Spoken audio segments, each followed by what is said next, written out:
Righty-ho.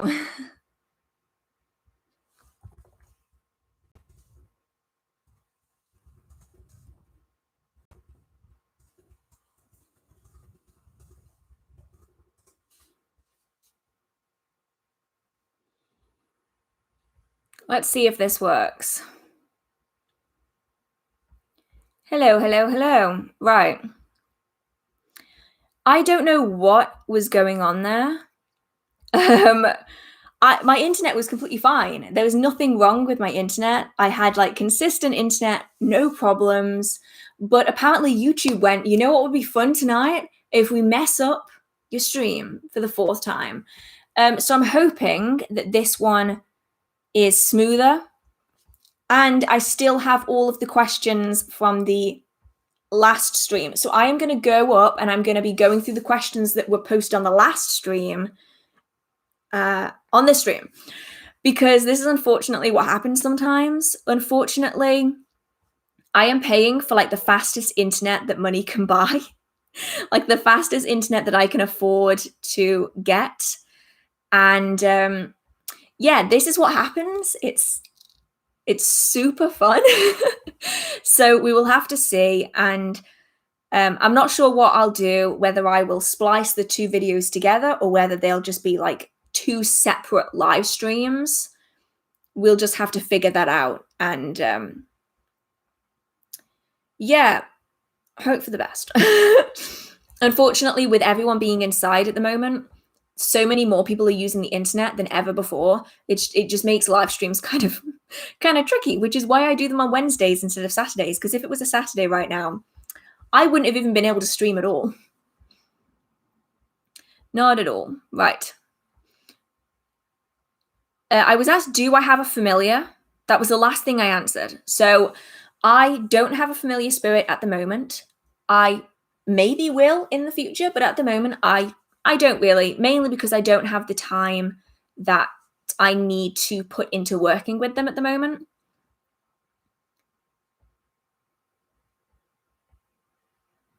What's the most important tip that you would give to a beginner witch is to not run before you can walk. I have spoken to so many beginner witches that like 3 days into their magical practice, they will be trying to manifest like this humongous thing, and yet they won't know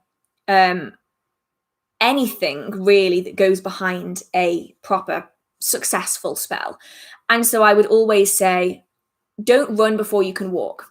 And a question that I just saw pop up in this chat is, yes, I will be answering the questions in this chat, but I think it's only fair to answer the questions in the other chat first because they did post them first, you know, like first come, first served kind of thing. Like it seems unfair to just ignore everyone else's questions first. And then the question about how long can moon water be kept and can you add alcohol to it? I did answer it in the last chat, but I'm pretty certain that it got all like messed up in the connection problems. Is that you can't just add alcohol to moon water and expect that it will keep it, because moon water, well, water and alcohol don't mix. So you'll end up with just a layer of alcohol sitting on top of water, below water, whichever one is densest. And ultimately, the water will still go bad because there's already bacteria in the water that will just multiply. So I typically would say you can use three water, moon water for about 3 days. If you want to drink it, 3 days refrigerated. If you're putting it in bath water, 3 days refrigerated. If you're using it in spellwork and ritual, I'd say about 3 to 7 days. Beyond that point, you may as well just charge other items with the lunar energy and then use the energy out of the items. Otherwise, you're adding in all of that rancid water into spellwork and rituals, which is not great. The alcohol will be on top of water. Yeah, so I got it right the first time. The alcohol would just sit on top of the water. So if you're using something like distilled water, you might be able to get away a little bit more with it because the alcohol will stop it from being in contact with the air. But if it's just, say, tap water, it makes it kind of difficult. So I'd say 3 to 7 days, typically, I'd say.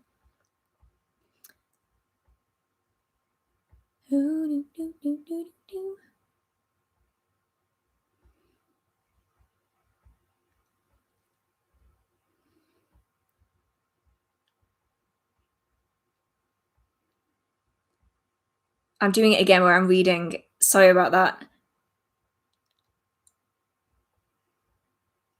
Are shadow people negative beings? No. I don't think so. I've never met a shadow person or a shade that has been negative ever. I'm not saying that there aren't negative beings out there, but it's a bit like asking, are people bad? It's like, well, some people are bad, but not all of them. Like, some of them are kind of in the middle, they're a bit whereas some people are just good and some people are just less good. And I think the same kind of applies to spirits. I always feel bad when people label like an entire group of spirits as being bad. I've never experienced a negative shadow person, but I know other people have. So I think it's going to depend really on the individual that you interact with more than anything else. Do you make incense or buy them? I make loose incense. I buy stick incense. I've tried making stick incense and I cannot get it to work. But I make my own loose incense. I buy just generic stick incense because I just like the fragrances of them. But for spellwork and ritual, I will typically use a lot of loose incense, usually stuff I've made myself.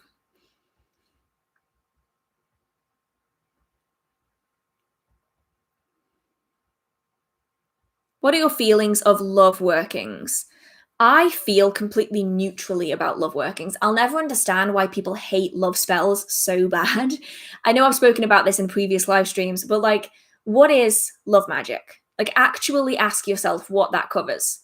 Because almost everyone that has a really negative opinion on love magic immediately thinks that it's domination work. But by definition, domination work is its own thing. So you can have dominating love spells, yes, but you can also have self love spells.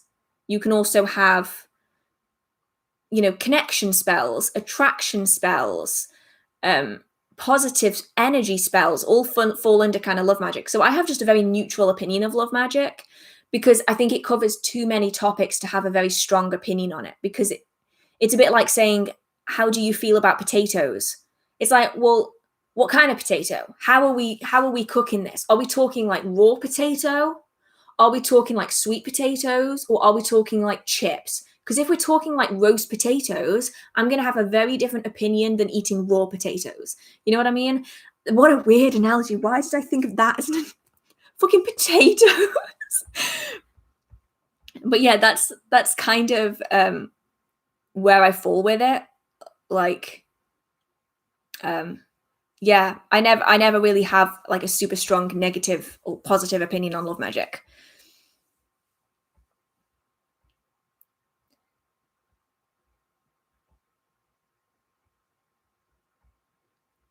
What is the Fae? The Fae are a group of spiritual beings.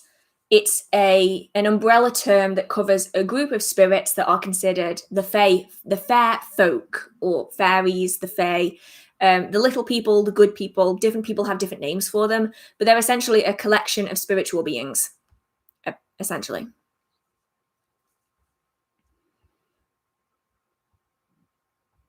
What are your thoughts on a witch's name? I think they can be really, really useful.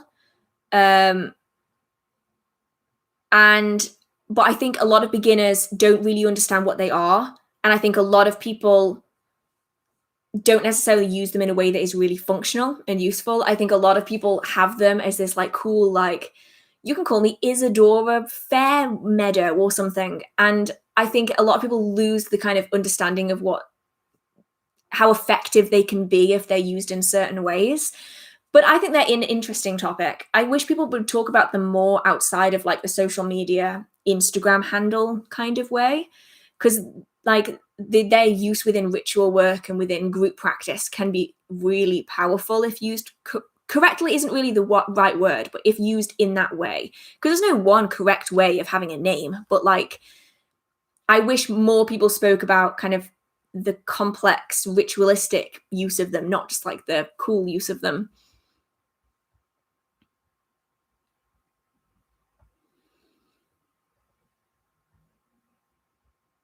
Just buy shampoo with the conditioner. Oh no. Even I won't go that far. I will use the cheapest shampoo and conditioner known to mankind, but I will never mix them into 2-in-1. That is an absolute nightmare.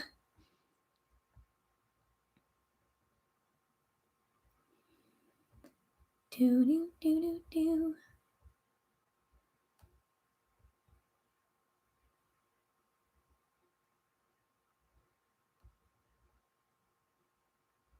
trying to find a question I've not answered yet, which is why I'm kind of slowly, just gently scrolling down the other stream. I'm so frustrated I had to end it. That's such a shame.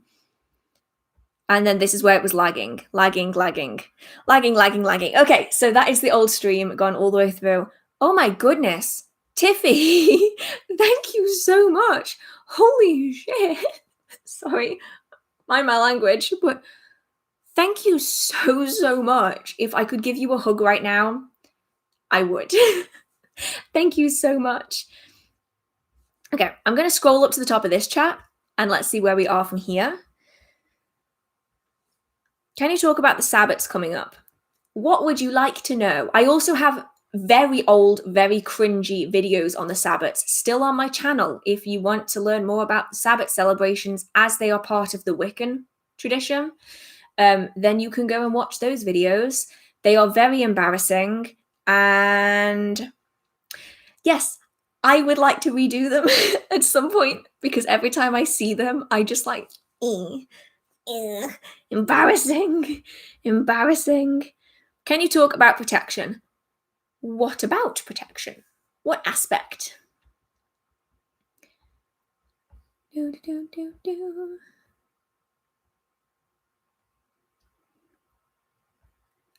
you done a video on how to cast circles and spell preparation? I have done a video on energetic circle casting and how to write your own spells, which probably covers spell preparation in it. So I've done sort of both of them in a way. As a closet pagan witch, how do you connect with your matron patron without raising suspicion? Well, you don't need anything. It's a bit like how a Christian doesn't need anything to be Christian. You're connecting with and working with a deity. That can be done in just everyday actions that you do. That can be done just by keeping them in your thoughts, by talking to them, by meditating, in trance work, in journeying. There's so many things you can do that don't require things and don't require any kind of really odd actions. Is it bad if Fae or other types of spirit know your birth name? Does this give them a sort of power over you? So the idea of names holding power is very common in tradition.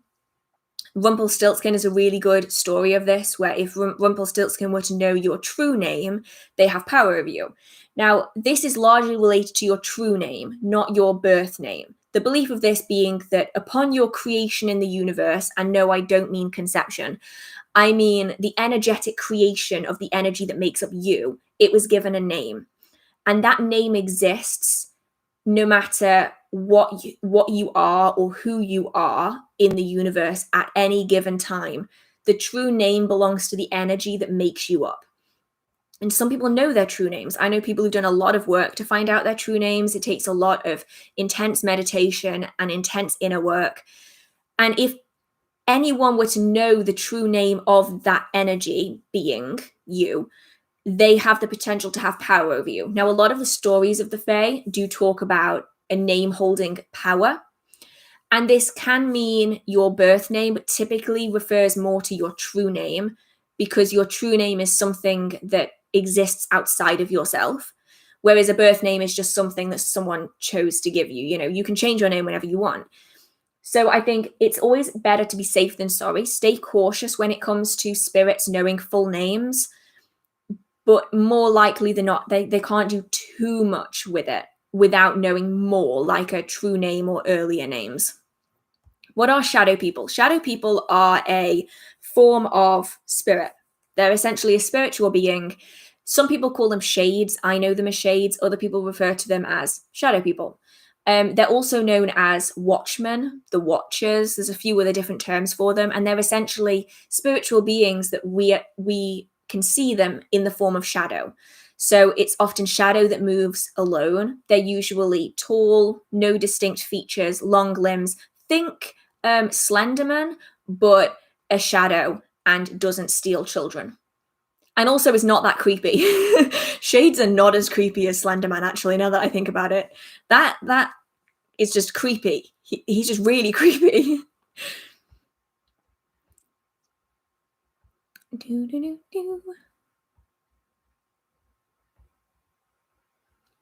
If I see something in nature that I want to collect, can I take it without working with the Fae? I mean, the Fae aren't nature, and nature aren't the Fae. Some Fae reside within nature, but nature itself is not Fae. So you can work with nature without working with fairies, just like you can work with fairies without having to work with nature, depending on the type of fairy that you're interacting with. Ooh, I am never going to be able to pronounce your name. So thank you so, so much. I want to say Yipsy, but that also sounds very wrong. I'm so sorry. Can date of birth have an impact on path? I was born in Imbolc, and finding out I was all my life doing some form of witchcraft without knowing that. I mean, I wouldn't necessarily say it has a huge impact. I don't think being born on Imbolc has any more significance over your life than being born on, say, Candlemas for Christians or Halloween, Samhain. I think that when we consider important times in our life, that can impact our path. So I've noticed that a lot of people that are born in the winter period really enjoy often water magic. They enjoy the cold aspects of the world, whereas I was born in the middle of summer. So I've always really enjoyed being out in nature, heat, sunshine, fire, fiery energy. And so, I don't know, what a lot of people consider Imbolc today is actually a very Wiccan modern celebration. I mean, it's only been around as the Wiccan form that is more often than not seen today in the last, say, 50-ish years. So I don't think it's going to have a huge impact, but I think it has an impact on how we perceive a time period in the year. So if you're born during the springtime, you consider that to be a significant point in your life. And so it might change your outlook on life based on the time of year that you were born. I don't know if that makes any sense. It makes sense in my head, which doesn't really say much because my head doesn't make much sense. What exactly is shadow work, and is it a negative thing? No, shadow work is essentially the processing of the things that you keep in the shadows, the negative things that have caused trauma within your life, the memories that you don't want to process, the emotions that you have kept bottled up. They often negatively impact aspects of your life, even without you realizing it. And the act of shadow work is the process of dealing with the things that you have kept in the shadows, the things that you are constantly pushing out of your mind. And by doing so, it can open you up to having new opportunities, more insightfulness within your life. And so a lot of people consider shadow work to be significant when it comes to witchcraft and magical practice, because it stops you from having to constantly keep forcing the shadows back into the cupboard again. Instead, you process them, and then you give yourself more time, more energy, more thought space to think of what it is that you want to achieve. So it's not bad. It's just painful, uncomfortable. Let's go with uncomfortable. It can be quite uncomfortable depending on what it is that you are dealing with. What are your views on blood magic? Once again, I have no positive or negative because it's such a huge topic. I think there are some people who I'm going to call them not real practitioners, mainly because you see it a lot in the true crime community of people claiming that they're doing some ritual with blood and all this kind of stuff, when actually they're just using witchcraft as a cover for causing harm. That I will never agree with. However, there are definitely ways to work with blood magic that is completely fine and that is completely safe as well. And I think it has a lot of a bad reputation when it doesn't necessarily need to have a bad reputation. Potatoes, fry and mash and stick them in a stew. Yes, thoroughly agree. I need to watch Lord of the Rings, actually. I'll add it to my to-do list of things I need to do once I have finished watching the Marvel movies again. It's becoming a problem again. Any tips to start working with my ancestors? Because I can't seem to find many people talking on this topic and I'm really interested in it. I say if you know any information about your ancestors, that really helps. It's a case of figuring out what kind of ancestors you want to work with. So some people will work with blood ancestors, so family. Some people will work with friends, that have passed over as part of their ancestry. Some people that are adopted will work with their adopted family's ancestry. Some people will work with a much further back lineage. So if you know that you, I don't know, have a certain heritage, you might want to work with connecting with the people that came before you in that area of the world and work with them that way. If you know the people that you are working with, you can set up a small altar with items that were meaningful to them, photographs, any objects from them. If you are working with people that you don't know, you might want to use just a symbol. So a lot of people will use a human skull, not a real human skull. It doesn't have to be a real human skull. I'd honestly rather it wasn't. Just like a replica of a skull, which gives you a representation of the people that came before. And then you can start leaving out offerings. You can talk to them, interact with them. Offerings really vary. If you know who the ancestors were, you can tailor the offerings accordingly. So, for instance, I use a specific floral water which smells exactly like my grandmother's perfume, and she loved that perfume. So I often use that as like my offering and link to my newer ancestors, like my more recent ancestors. Oftentimes people will use food and drink, alcohol, especially things like rum, vodka, whiskey. A lot of people will use those kind of things. And then it entirely depends on kind of the background that you're working with.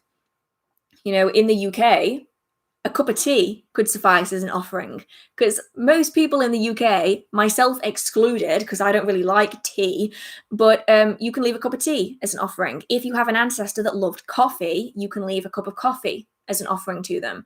You know, you can really work with it. And then the more you open yourself up to interactions with them, the more likely you're going to get something back off them. And then you can really develop it that way.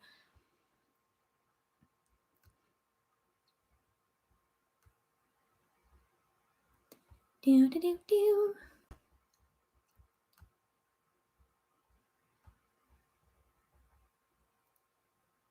Oh, it jumped. It jumped. Do, do, do.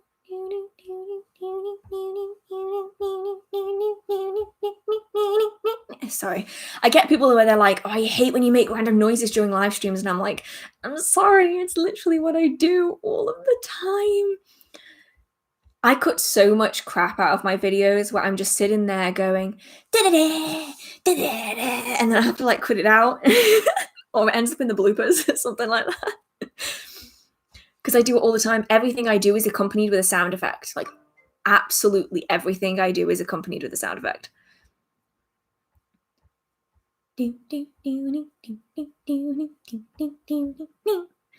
Right. How did I managed to go all the way up to the top of the chat and completely miss every single question I was meant to be answering. How did I do this? I must have been so distracted by my sound effects that I lulled myself into a trance without realizing. Obviously, it's not because I wasn't paying any attention to what I was doing.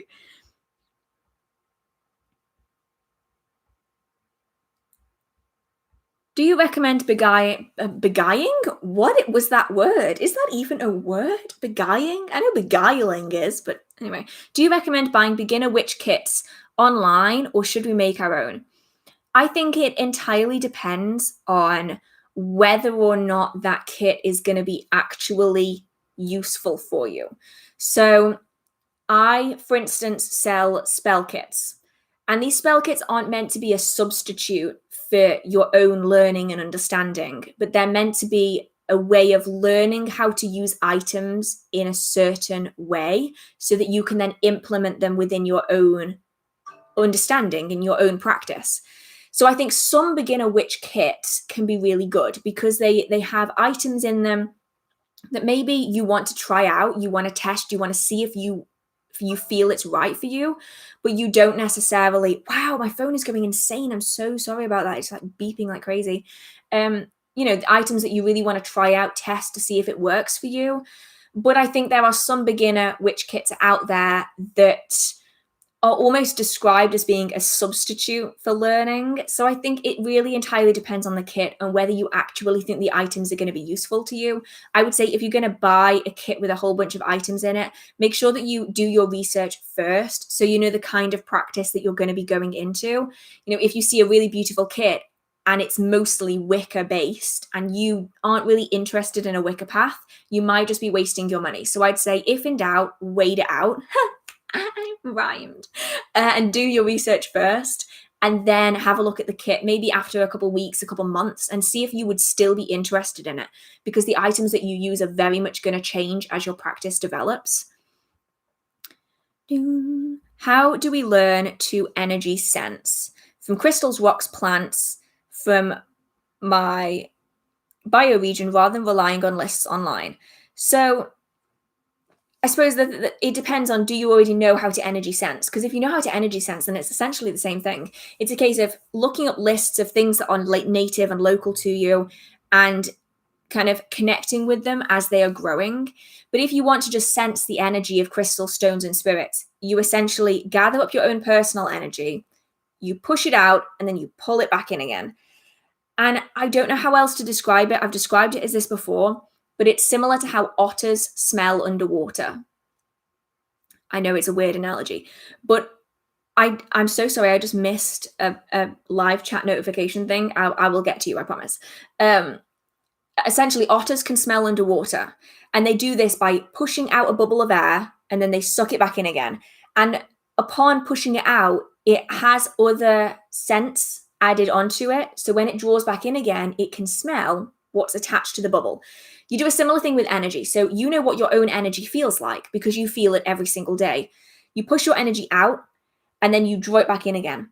And you're capable of sensing then any energy that has attached itself onto your own. So if you're holding a crystal, you can then draw in and sense the energy of that stone. Same with if it's a plant, same with if it's a tree or if it's dirt or something like that. You can do it with essentially anything. You can do it with people as well. And it's how a lot of people sense people's energy, especially during energy work for healing. It's essentially how you do it. You push out your own energy and then you draw it back in again. And the drawing back in draws a small amount of their energy with it, so you can really sense it that way. What is this? Oh, thank you so much, Valerie. You are so nice. I need to give all of you a hug one day. One day when the world is not like it is today. To make a spell jar, do you have to visualize your energy going into the ingredients with the energy of protection for a protection jar? I would. Yeah, that's always how I do it, is I will charge every single item with my energy, and then I will charge the jar as a whole before I seal it. And then if necessary, I will do work on the jar once sealed to add even more energy into it.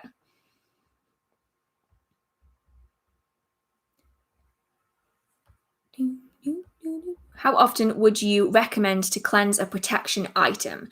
It really all depends. Certain items are going to last longer, but it also depends on how the protection works.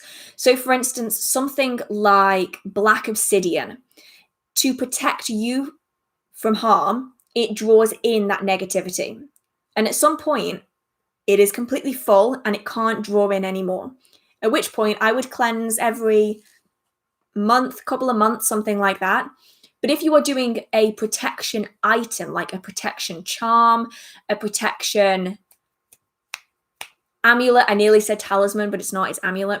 If you have a protection, like a witch's bottle, if you have protective symbols, I wouldn't necessarily cleanse them. I would simply re-energize them, because something like a protection charm is designed to kind of push away that negativity. It's designed to stop the negativity from impacting you at all. It acts like a shield. Whereas something like a witch's bottle acts as a magnet. So it really depends on the type of protection item that you're dealing with. A witch's bottle should be replaced every year or until it breaks, whichever comes first, because it's essentially a magnet. It's drawing in that negativity so it doesn't interfere with you. Same with something like a smoky quartz or an obsidian or a black tourmaline. It draws in that negativity until it can't anymore. And so those need to be kind of cleansed and then redone every few months to a year. But if you're working with something like a talisman, something like a charm, a sigil, something like that, they just need to be re-energized. And the amount of time between re-energizing is really going to depend on how much energy you put into it and whether it has a battery associated with it. Some spell work will actually have almost like a clause in it where it draws energy from a certain thing, whereas other spells are going to be drawing energy solely on what you put into it. And the amount of time that those spells are going to take to run out is going to dramatically change depending on whether there's a battery involved or not.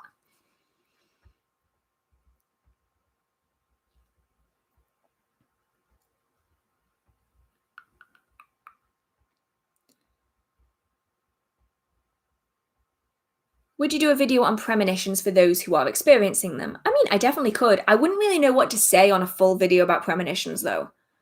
I don't really know what I would say. I need to think about that one, I think, to kind of figure it out.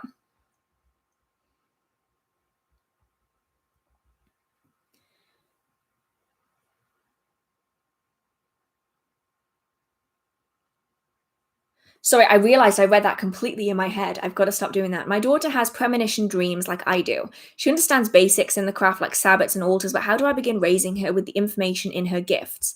A lot of her dreams come true. It's a difficult one because obviously I don't have kids, so I don't know much about kids. When I was a kid, I still wasn't really a kid. I was like a tiny adult. But I would say just including it in day-to-day life is probably the best way to kind of have a long-term understanding of something. And it seems like you're already doing that anyway. So really, it's just a case of acknowledging the small magical things in life, even things like premonition dreams, maybe even getting them to write down their dreams in like a dream journal so they have something that they can look back on and track their progress. Because I know when I was a kid, I liked being able to see how good I had gotten, how much I'd improved, and just adding those things into day-to-day life to really kind of make it normal. Because I know that when I was a kid, that I would see things and like see spirits and interact with things, and I felt very abnormal because it was not considered an acceptable thing. And I think if maybe it had been more acceptable, I would have opened myself up to it more sooner and accepted myself more. And I think that's really the key. It's just having that safe place to play around with things, like even things like premonition dreams, and just seeing how accurate it can be by like writing them down. I think that would be really cool. But now I'm just reminiscing about all the things that I wish I had done. So there is that.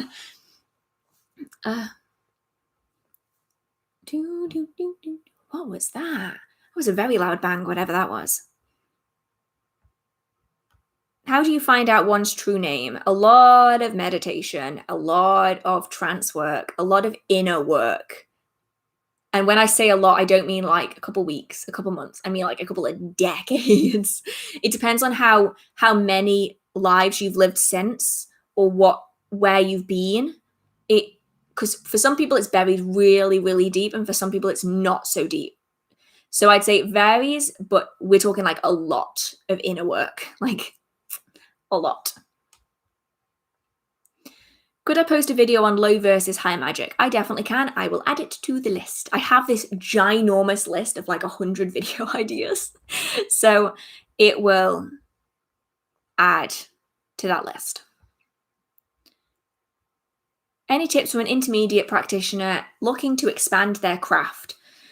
Find something that you are very interested in, even if you don't know if you'd want to practice it yourself, and just deep dive into it. Because there's always something that you can add in that maybe you didn't think you would like, but actually is like really cool and you do really like.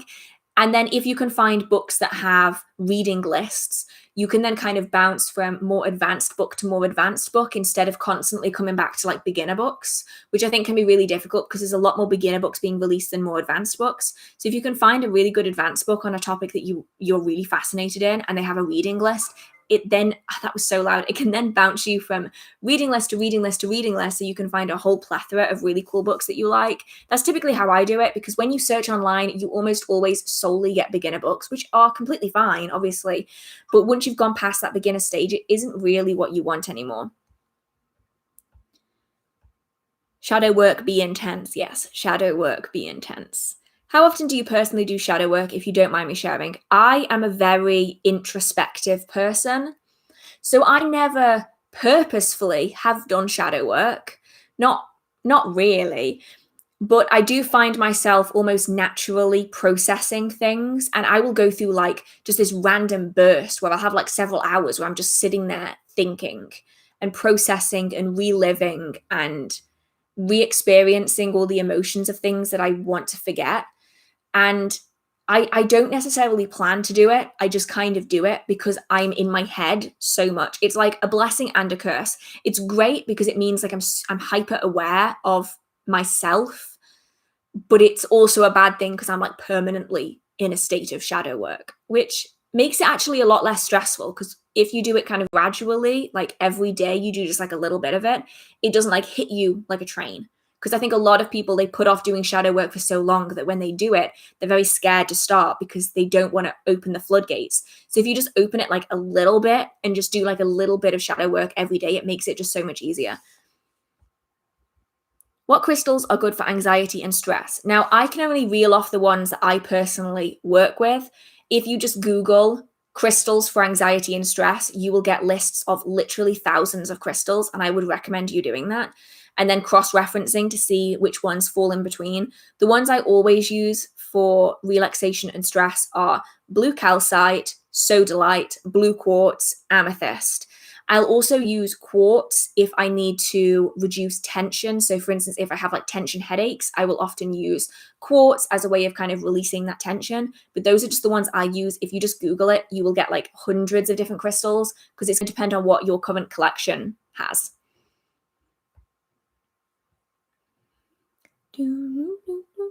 I got told I can't call myself a witch because I'm male. What is your opinion on this? Whoever told you that is just trying to gatekeep you. Witch is a completely gender neutral word.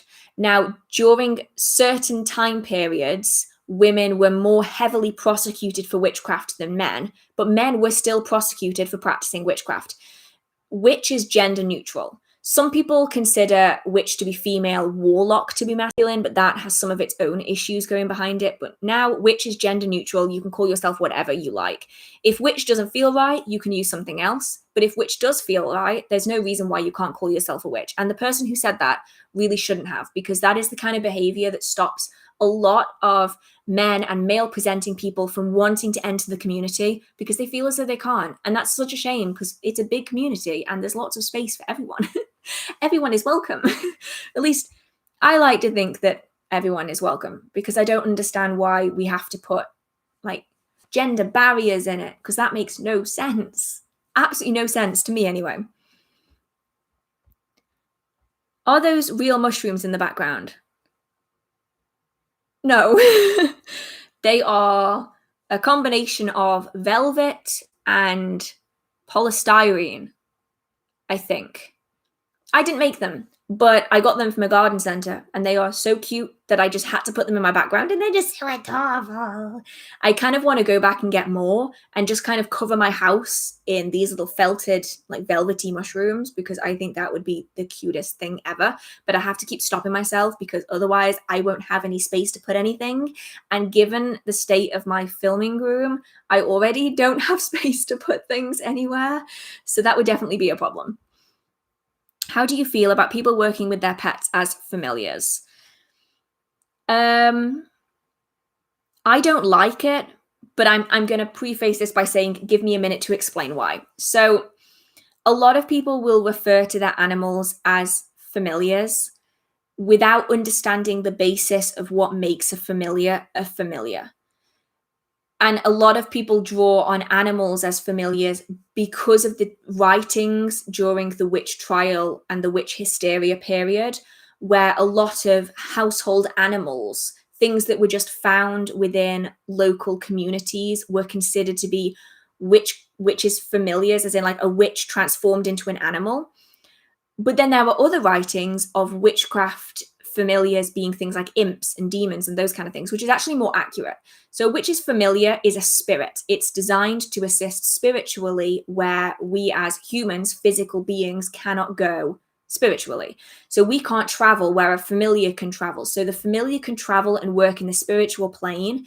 They can also retrieve information from other spirits and other sources that we can't access, and then they will come back to us. It's a kind of collective symbiotic relationship where they get something out of it and we get something out of it. There is definitely a place for animal communication, animal connection, what a lot of people call animal familiars. They're often used for assistance in spellwork and ritual, especially to calm down anxieties and other conditions that people may have. And so they definitely do have a place. However, I don't think that you could ever consider an animal familiar as useful as a spirit familiar, because it kind of misses the point of being a familiar, if that makes any sense. I think there's definitely a place for both of them, but I don't think that an animal can ever replace a spirit familiar, because it loses the basis of being a familiar, which is the ability to travel spiritually. There are, however, some cases where a spirit will attach itself onto an animal, and so it's almost one body with two souls in it, and in which case then the spirit can leave and travel and come back to the animal. And there's also cases where people have pets that once they pass on, they then become animal familiars in a spirit sense. So there's lots of different ways to look at familiars, but I feel really uncomfortable when I see someone referring to a pet cat as a familial spirit, because I've heard people do that and they just miss the point of it not being a spirit a little bit. Thank you so much, Jessica. Thank you. Do you have a specific book recommendation on premonitions? There are actually very few books that I have read that are specifically on premonitions. There are a lot of books out there, I don't know any by name, unfortunately, that are on psychic abilities, and they will include premonitions in and among the other psychic abilities.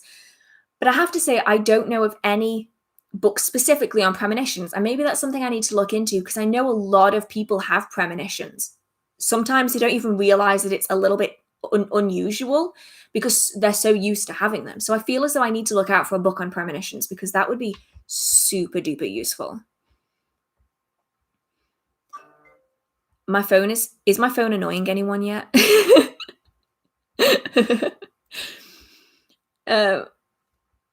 Because it's annoying me, but I know it is just my luck that if I was to step over my lighting cable, I would trip over it and there would be a very loud smash and like everything would go black.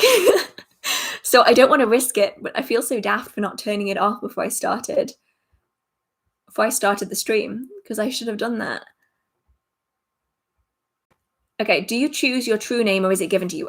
Okay, I don't know if you saw this. I did explain this in the last stream, but I'm not sure if you got cut off. You don't get given a true name. A true name isn't something you have any control over. That your true name is the name that the energy that makes up you was given during its creation. So most people will never learn their true name. And I'd say basically everyone, very, very small percentage of people will ever find out their true name, because it is often so far back and it's so deeply buried. You can give yourself a magical name, which is used for ritual purposes. It's often used in covens. It's used as almost a signifier of you during spellwork and ritual. So for instance, if you're in a coven and there's 4 Sandras, but each of you has a signifying witch name that you use specifically for spellwork and ritual, that's one thing. Your true name, no one should ever know your true name, because to know someone's true name is to have power over them. So anyone that knows their true name will keep it to themselves. And it's something that you learn through a great deal, and I mean like decades of meditation and diving deep into yourself and your subconscious and going through past lives and past records of yourself. It's a complicated process. And I think a lot of people don't ever find their true name because of how complicated it is.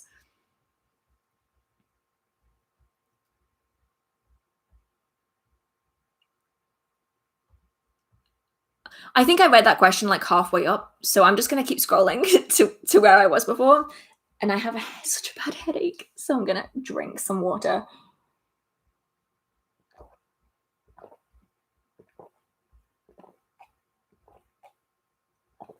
Right. That is annoying me so much now. Right. Where was I? So some of these I've already answered, I'm noticing previously. So I might skip over them if I haven't. Wait, if I have. If I have already answered it, I might skip over it so it's not repetitive for everyone else. Oh my god, you need to make a blooper reel. I do in a lot of videos. Which one was it? I forget which video it was. Like last week or the week before, I had a blooper reel that was like 5 minutes long because I kept messing up. It's impressive how often I actually mess up.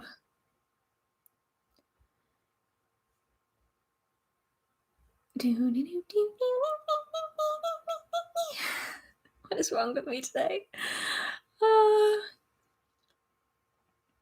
Must a specific spell be sustained and practiced daily to master it? No. Like experimenting and specializing in methods of binding make you more specialized in binding methods rather than love spells. No, I would say not. The thing is that every single type of spell has the same foundational practices that underline it.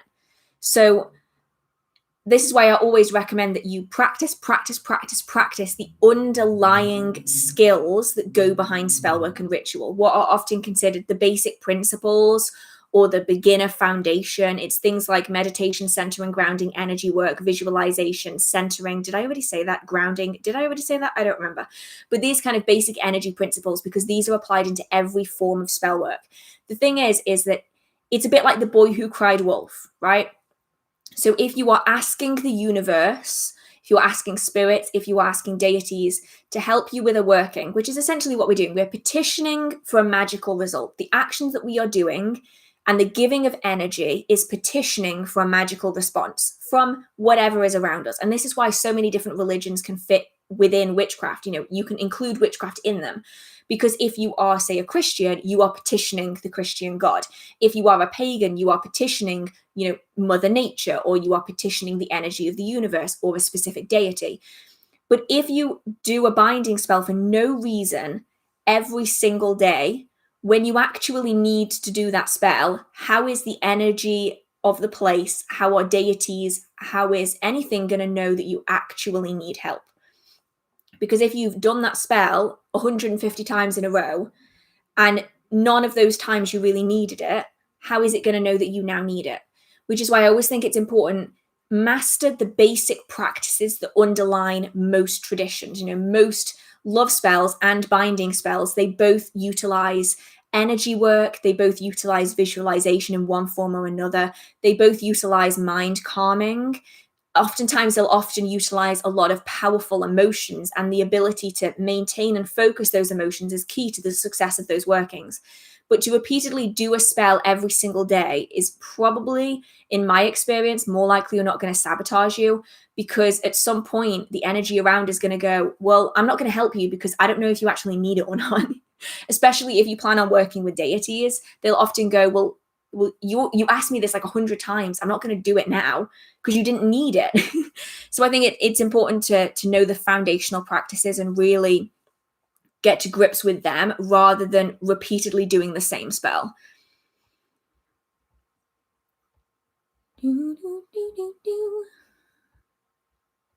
Where is your milestone? My milestone? What milestone? Which one? I have loads.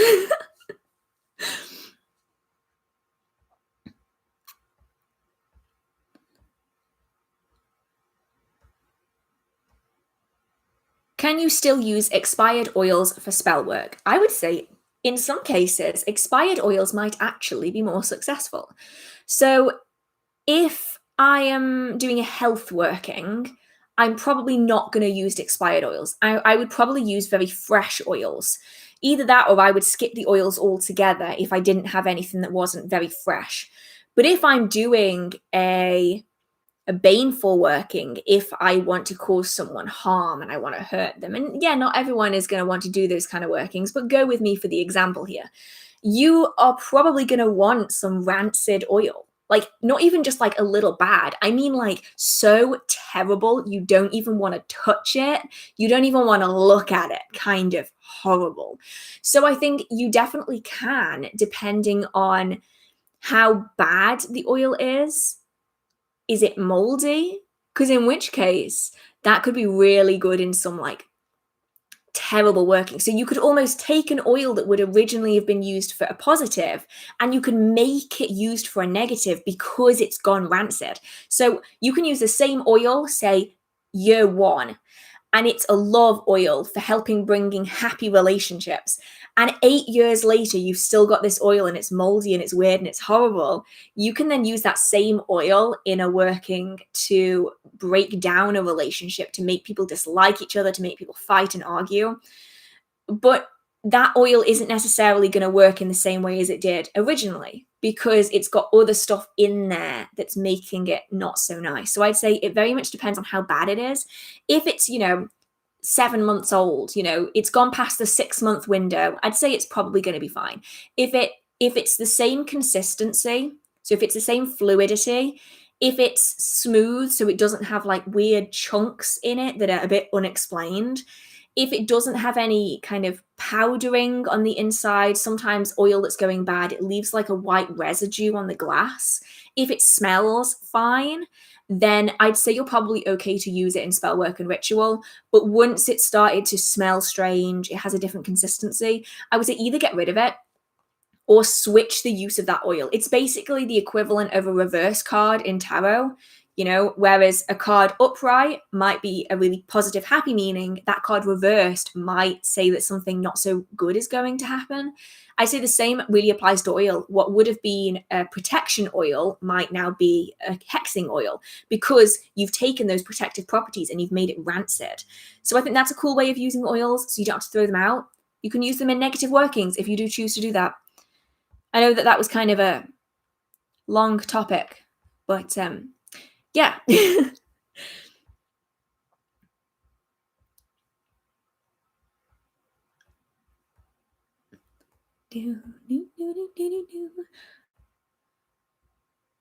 What are your thoughts on people harping on terminology and definitions within the witchcraft and magical community? You might have to give me a few more. I don't know what that face was for. A few more examples of that to know kind of what you're referring to. How do I charge crystals? So a crystal is essentially charged by you putting your energy into it. So you gather together your energy, you gather together in your mind your intention, what it is that you want the crystal to help you with. And then you push all of that into the stone and it helps communicate to the stone which of its properties you want to work with, and it gives extra energy into that stone. Now, you don't necessarily have to do that. A lot of people will work with stones just completely as they are, because stones do have their own natural vibration that they work with and that they work on. So, hiccups again. So, for instance, rose quartz is a very gentle, loving stone anyway, but you can tap into its properties and go, well, I don't just want love, I want self-love. So you can then charge that stone with your energy to help give it a bit of a boost. And then you can also say, okay, I really want you to help me with self-love. And then it'll help to direct that energy into exactly what it is that you want to work with instead of it just being quite general. A lot of people will charge stones in certain energies as well if they want to take on that energy. So if you do want to work with the loving, abundant energy of the full moon, you can charge the rose quartz in full moon. But if you want to maybe bring out a fiery, passionate relationship and you still want to work with rose quartz, you can always charge rose quartz in sunlight to add that solar energy into it. So there's loads of different ways to charge crystals. Some of them are passive and you're just leaving a stone out in a certain environment. Others are active and you are actively putting your energy into it.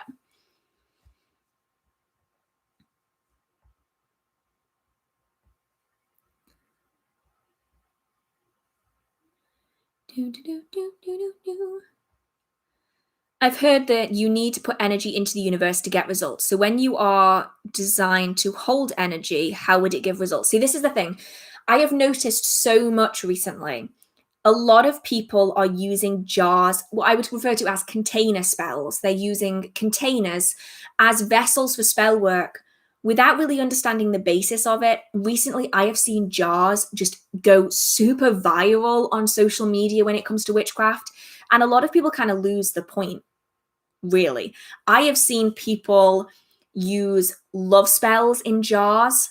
I have seen people use banishing spells in jars, and I will get onto why that is a terrible idea. I have seen people do new beginning spells and use jars, and it's kind of problematic. So when you are releasing that energy, you are releasing it to gain a magical result. You're essentially doing the same thing when you're doing a container spell. You are creating that energy, and you are pushing your intention out into the universe, but you are putting energy into the items that are in that vessel, which is great for certain working. So for instance, self-love, wonderful for a container spell, because the idea is that you need to start collecting that self-appreciation for yourself. You can't keep, brushing it off as, oh, it's not important, I don't need to think about myself, I don't need to like myself.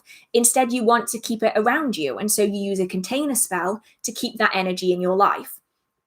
If you want to keep hold of more money, you put a container spell together for prosperity, and instead of being designed to attract more prosperity into your life, you can use it to help keep prosperity around. So you keep the money that you already have, instead of, losing it and then trying to get more again. You're trying to keep hold of it.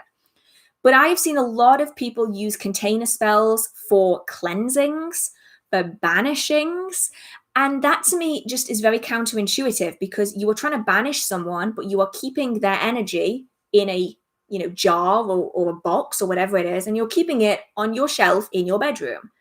So that then sends a confused signal to the universe, because you just told it that you wanted them out of your life, but you're keeping them in a jar in your bedroom. So that's where it gets kind of confusing. When it comes to protective, a lot of jar spells or container spells for protection are designed to act as scapegoats. The idea is that you add in items that represent yourself, so like hair, fingernails, blood, saliva, those kind of things. And instead of the negative energy coming into you as a person, it's attracted into the jar as a vessel to store it.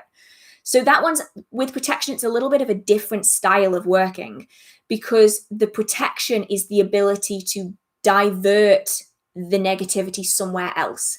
So with that one, you aren't necessarily asking the universe for assistance. Instead, you are creating a double of yourself. You're creating another version of yourself that's more attractive, so that when the negative energy is coming at you, it's going eeny, meeny, miny, mo, this one's easier, and it goes into the spell jar instead.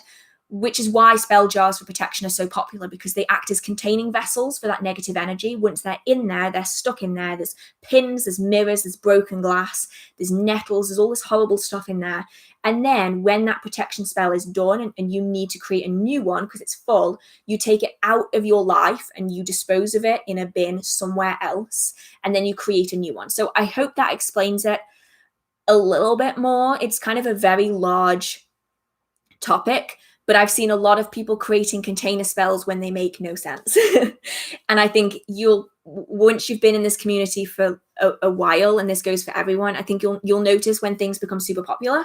So a few years ago, it was sigils and necklaces. And then all of a sudden, like last year, it became spell jars. Like spell jars were just the thing. And then it was elemental magic, like 5 to 8 years ago. That was a really big thing. So you'll see these like patterns happen. And I think when something becomes really popular, it's important to sit back and go, hang on, is this being used correctly? And if it isn't, then you need to do some research on how to use it appropriately to get the best results, which is probably one of the reasons why a lot of people don't get results, is because they follow these social media crazes and they aren't using an item in an appropriate way. And so they aren't getting the response that they want to get, but they don't know why. That's often a big reason for it. Whew, that was a lot of talking. I'm going to need some ice cream after this.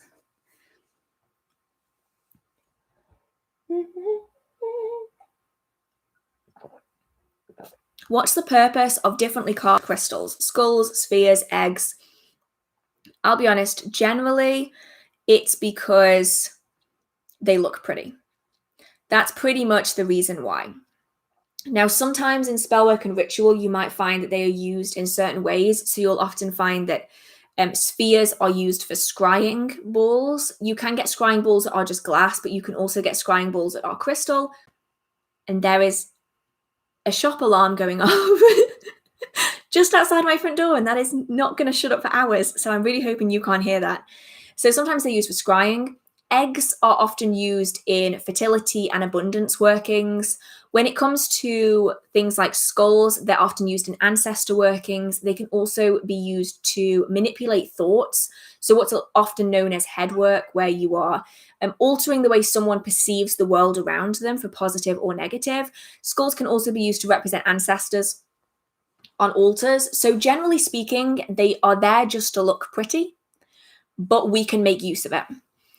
Now, I know I'm getting some people saying I'm skipping over questions. The reason I'm doing that is because either I have a full video on the topic, I don't feel comfortable answering the question, is what sometimes happens, or I've already answered it multiple times during the live stream, which also happens quite a lot as well.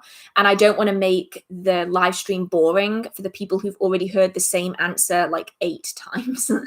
So I'm always trying to bring the new questions that are asked instead of repeating the original ones.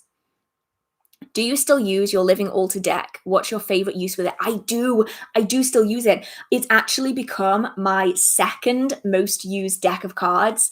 I use that as my altar deck, as my oracle deck, and then I use the Rider-Waite-Smith as my tarot. I'm trying to put together some kind of spreads and things for videos, and I figured the Rider-Waite is the easiest deck to use for that. But I simply just use it for 3 card readings, the Living Altar, not the Rider-Waite, 3 card readings. And every time I have a question on a topic, that is the deck that I go to. And it is so refreshing. I love it. An oracle deck, no bullshit, no nonsense, bad and good. I really enjoy it. And because it has so many categories within it, so you've got, phases of life, you have the seasons, you have the elements. Because I work with all of these things at some point in my magical tradition, I really like drawing on the influence of each individual card. Oh, it's so good. I thought that the Work Your Light deck would still be my favorite oracle deck, but I don't think it is. I think that the Living Altar deck has actually taken over.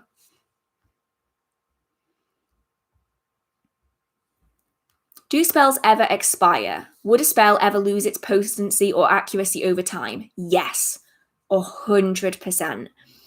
For example, a protection charm that takes energy from the weather, would it stay that way until it's tampered with? To an extent. So essentially, so this type of protection spell that you're referring to has a battery. Now, the problem you've got is that sometimes the connection to the battery fades.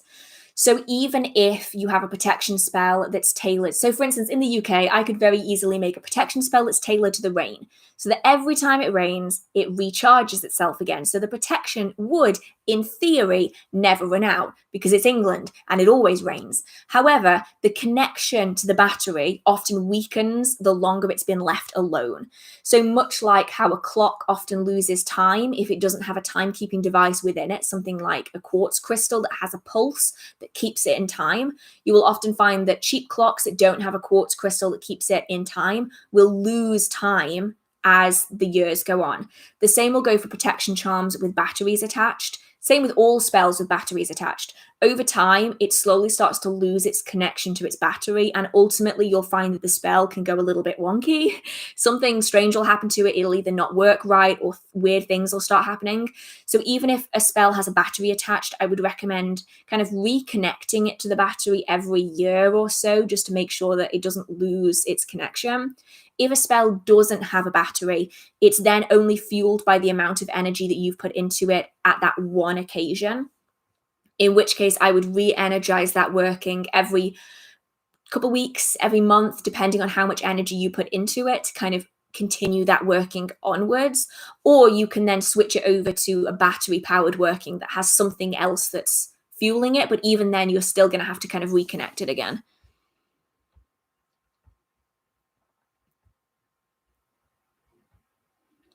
Can you use a negativity magnet that was once used to protect you in a working to curse someone? I would say you definitely could, yeah. And this could be especially true if you know where the negativity has come from. So a lot of people will do things known as return to sender workings, which is essentially where you gather up all that negative energy that they sent your way and you don't do anything with it. You don't have to amplify it. You don't have to change it. All you do is you point it in the direction of the person that sent it to you, and it just does the job for you.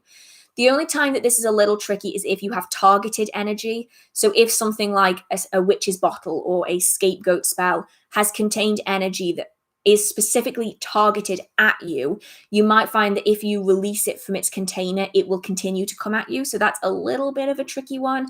But if it is kind of neutral negative energy that you've kind of collected over time, feel free to collect it, store it, and then just repurpose it in a negative working. That's actually a really ingenious idea. What a way to save energy. Like, don't even use your own energy necessarily. Just use all of the horrible negative energy that your protection spell has collected. That is genius. Can't believe I never thought of that.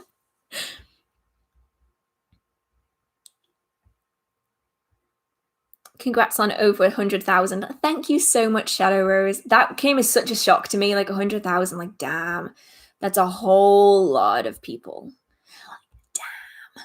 How do you tell what type of witch you are? What type of witchcraft do you practice? Simple. A witch is a witch. The type of witch that you are just depends on how you practice your workings.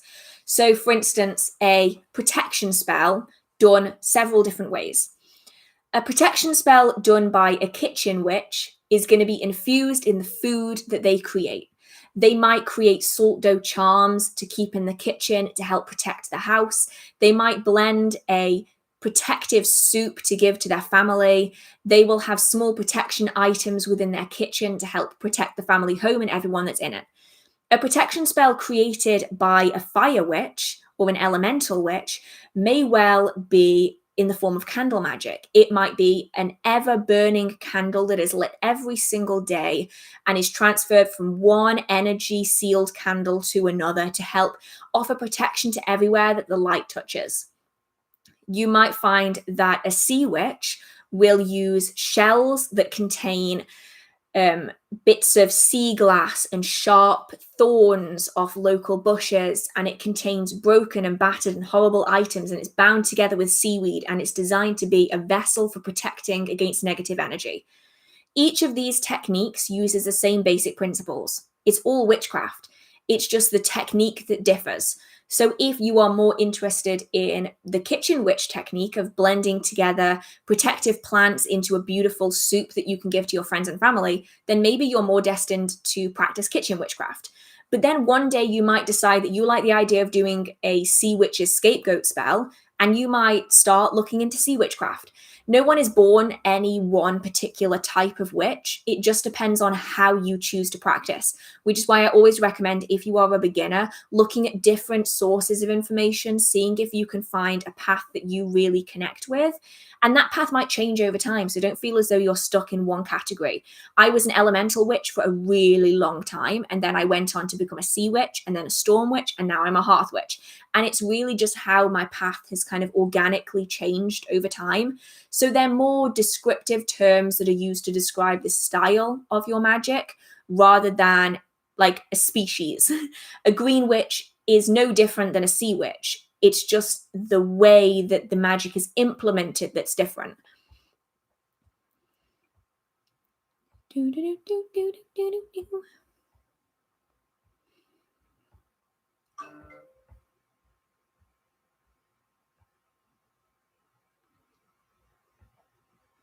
Do you think that having a double lung transplant would change my true name, as now I have a part of someone else in me? No, it's not the physical body that has the name, it's the energy of the body. So it's what a lot of people would consider a soul name, a spirit name, a true name. They have different terms. It's attached to you. And maybe this is, I see myself as being like a little flesh robot with a little tiny version of me, like inside with like little gears. Is that weird? That's probably really weird, but that's kind of how I see myself. So it's that little version, it's that little person up here that is controlling all the machinery that has the name. It's not necessarily, it's not the vessel that has the name. So you are still you. It's just that your body is now slightly different than it was before. So your soul name or your true name is still going to be the same. It's just that your body has changed.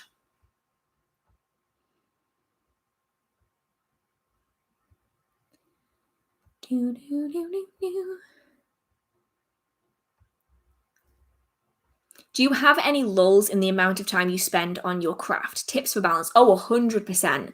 I will go through phases where all I want to do is I want to sit and I want to meditate and I want to learn and I want to do an outdoor ritual and I want my outdoor fire pit and I want to do this and that and the other. And then I'll go through phases where all I want to do is watch anime and play Genshin Impact and Minecraft and Sims 4 and hide under the blanket and not do anything. And I think that's pretty valid. I think there's a lot of pressure put on practitioners today, especially because of social media.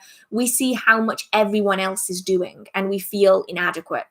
But in reality, they've probably saved photos from like a ritual they did 5 weeks ago and they've not done anything in 5 weeks, but they're posting them now and they make you feel inadequate because they're doing something and you're not. And I think it's a real problem. When it comes to witchcraft, it's important to remember that the people back in history, they weren't doing witchcraft every single day. If they were asked to do witchcraft, they would do it. If they needed to do it, they would do it. But people going back in history, it wasn't necessarily a lifestyle. It was just something that you had to do to survive. And so a lot of the time you will find that people had other jobs and they were also the local wise person. And I think the same needs to apply within modern life.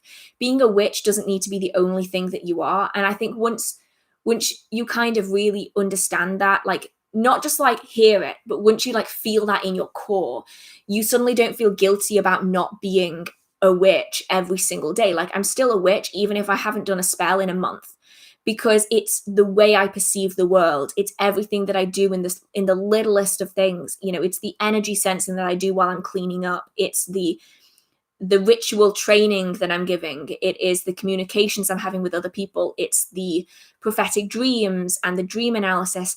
And it's just a way of incorporating these things into your day-to-day life in such a way that it doesn't feel like a chore, which makes it so much easier to find that balance. Because I can have a week where every single day I've done a tarot reading and I've been reading and researching and practicing. And then the next week, I might just not feel like doing that. And I think it's just a case of knowing that that's fine. I find that once you put pressure on yourself to have to do something, you don't want to do it. Like you're even less willing to do it.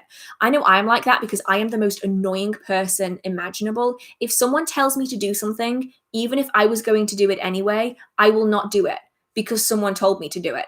But I do that to myself. So like I thought about doing a tarot reading and then I went, no, I need to do a tarot reading. And then the rest of my body goes, well, now I don't want to do one. So I think it's just a case of don't put too much pressure on yourself. And a lot of more experienced practitioners, they will go years without doing spell work and ritual. I find it's largely beginners that feel the need to do research and ritual every day. I've met so many beginners where they're like, I've done 12 rituals this week. I'm like, how did you have the time? Whereas a lot of more advanced practitioners, they maybe do a Sabbath ritual at Yule, they maybe do a protection spell in June, and then they might do a peace spell in October, and that'll be it for the year. And that's content for them because it's so much a part of them that they don't need to constantly be practicing for them to feel valid. And I think that's something that I think a lot of people need to learn. We need to learn that presence doesn't necessarily make you more valid. It's also the quiet that makes you valid. If you can go through a period of months without practicing witchcraft and come back to it just as passionate as you were before, that, if anything, just goes to prove that you never really lost it. It's just you were doing other things, which I think is kind of poetic, really. Even though I said it in like the least poetic way imaginable, let's just pretend that is super poetic because it feels it. It feels it to me.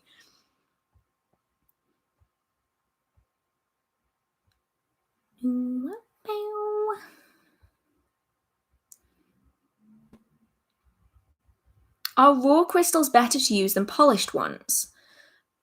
That's an interesting question, actually. I know a lot of people that will always choose raw crystals over polished because they don't like the fact that it's being worked by people. To me, I think it entirely depends on what I'm using it for, because either way, that stone has been worked by people. Even a stone that is raw has still been mined out of the earth by people. It's still being gathered by people. It's been sorted by people. It's been packaged by people. So I think adding the extra step of being tumbled by a machine, not even a person, a machine, isn't necessarily that bad. But I probably have a different view on it than someone else might. So for me, I think it really depends on what I'm doing. If I'm wearing a piece of stone in a crystal cage that I want to wear around, I'm more likely going to pick a smooth stone because it's simply safer and more comfortable. If I am creating a spell bag, I will probably go for a tumbled stone because then it doesn't tear the bag when it moves. But if I want a very organic working, I might choose a rough stone, or if I want a larger piece of stone, I might choose a raw crystal to use instead. So for me, I don't think it improves it one way or the other, but that's just the way I personally perceive crystals. I don't think that raw means any less interacted with than polished. So for me, I don't really see much difference. I was wondering, do Wiccans and or pagans have their own afterlife? This is the thing, right? So Wicca, a lot of Wiccans believe in a place called Summerland. So Wicca is a pagan tradition. So paganism is an umbrella term. Pagan in itself is not a religion. So paganism is an umbrella term that covers tens of thousands of religions and spiritualities. So Wicca is one of the pagan religions, and a lot of Wiccans believe in Summerland as an afterlife. But there are many different pagan traditions that will have their own versions of an afterlife, depending on the culture where they come from. So it's really a case of diving into each individual pagan culture and pagan religion to find what each afterlife is to that group of people. Because I know that Norse pagans have a different version of the afterlife than Welsh pagans. Some people believe in the other world. Some people believe in Summerland. Some people maybe believe in Valhalla. And that very much depends on the culture that that pagan tradition is a part of. And so there are literally thousands of versions of afterlife, depending on the culture. And it all falls under paganism, which is what makes it a little bit confusing, I guess, because paganism in itself is not a religion. It's just kind of it's a catch-all term for a lot of other religions.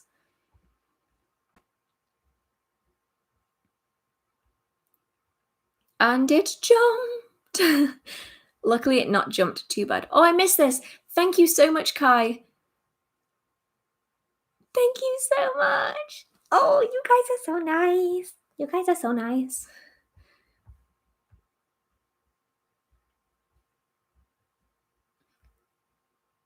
I don't know where I was because it jumped.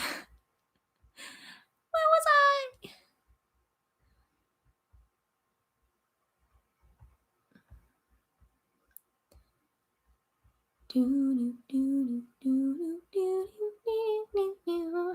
I literally don't know where I was. Where was I? I actually don't know where I was. Oh my goodness. I am very far back than I thought I was. Wait, I am very much more further back. Wow, I'm good at English today. Oh my goodness, where am I? What? What the hell? I hope I haven't been cut off. It nearly cut me off. Oh my goodness, it nearly cut me off at the top. Oh, for those of you who haven't been here before, if there's too many chat messages and it bounces me to the bottom, sometimes it will actually cut the chat messages above because there's too many for it to cope with. Oh, I'm so glad I didn't do that. Oh, it came so close. It came so close. Okay, now I just have to find where I was. I was around here somewhere. Yeah, can I have magical abilities if I was not born with them? Of course. So magical abilities is kind of a little bit of a, I don't really like the term. So psychic abilities, everyone has the ability to learn. Everyone. Some people are more naturally gifted with them than others, but everyone has the potential to develop them. When it comes to magical practice, everyone has to learn. There is no instant fix. So Some people might resonate more closely with it and be able to undertake it more naturally, but everyone has the potential to learn it. It's just a case of developing the skill. It's a bit like learning how to play the guitar. Some people are going to be much more in tune with music and notes and understand the placement of them and how to work it. But everyone has the potential with hard work and dedication to learn how to play the guitar. It's just that some people might have an easier time doing it than others. And that's basically the same when it comes to witchcraft and spiritual practices. Wow, I got stuck on the word spiritual. Spiritual practices. Everyone has the ability. It's just a case of learning to master it.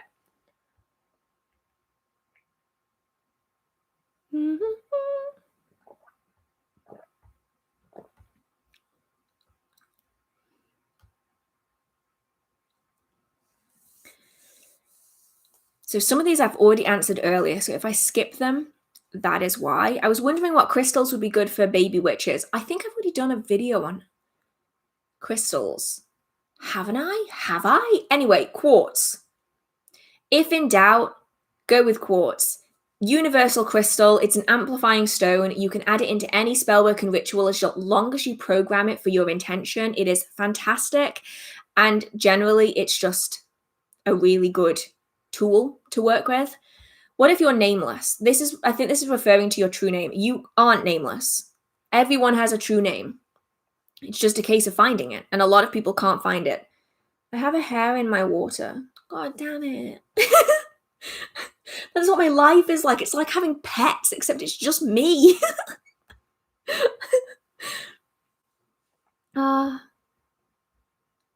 Whenever I meditate, I see images. Does that mean I'm clairvoyant? No. Most people, when they meditate, see images. It's our mind doesn't like being clear, so it will usually find something. So clairvoyant is clear sight. It's usually related to connecting with spirits, so it allows people to see spirits. So seeing images during meditation is typically what happens unless you train your mind not to.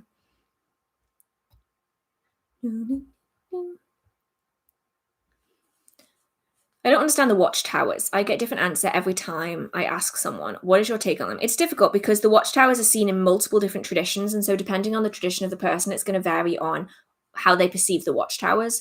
For me, because I began my practice in a traditional British Wicca form, the watchtowers are called upon during spellwork and ritual as elemental direction points, as well as protective figures in spellwork and ritual. But that is very much based off how I was taught. And that is then based off the opinions and the beliefs of the person who taught me. And so it gets kind of complicated. So it really depends on the tradition. You do find watchtowers being spoken about in multiple different traditions, which may be why you're getting different answers for it.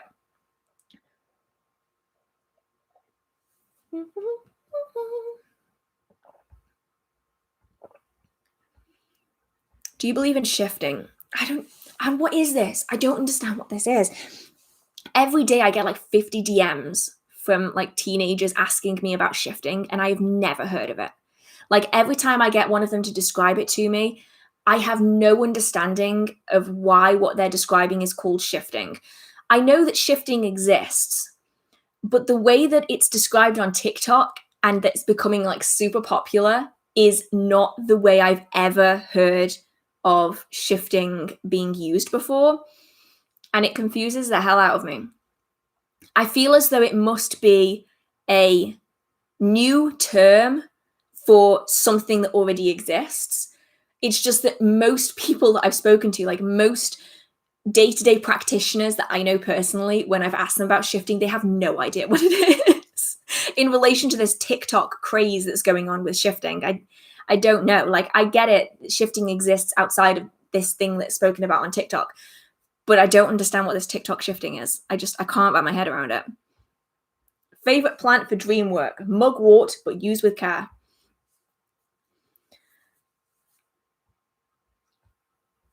Are there multiple cupids or is there only one cupid? It depends. Are you referring to all cherubs as being Cupid? Because Cupid is a deity, in which case there's one Cupid deity.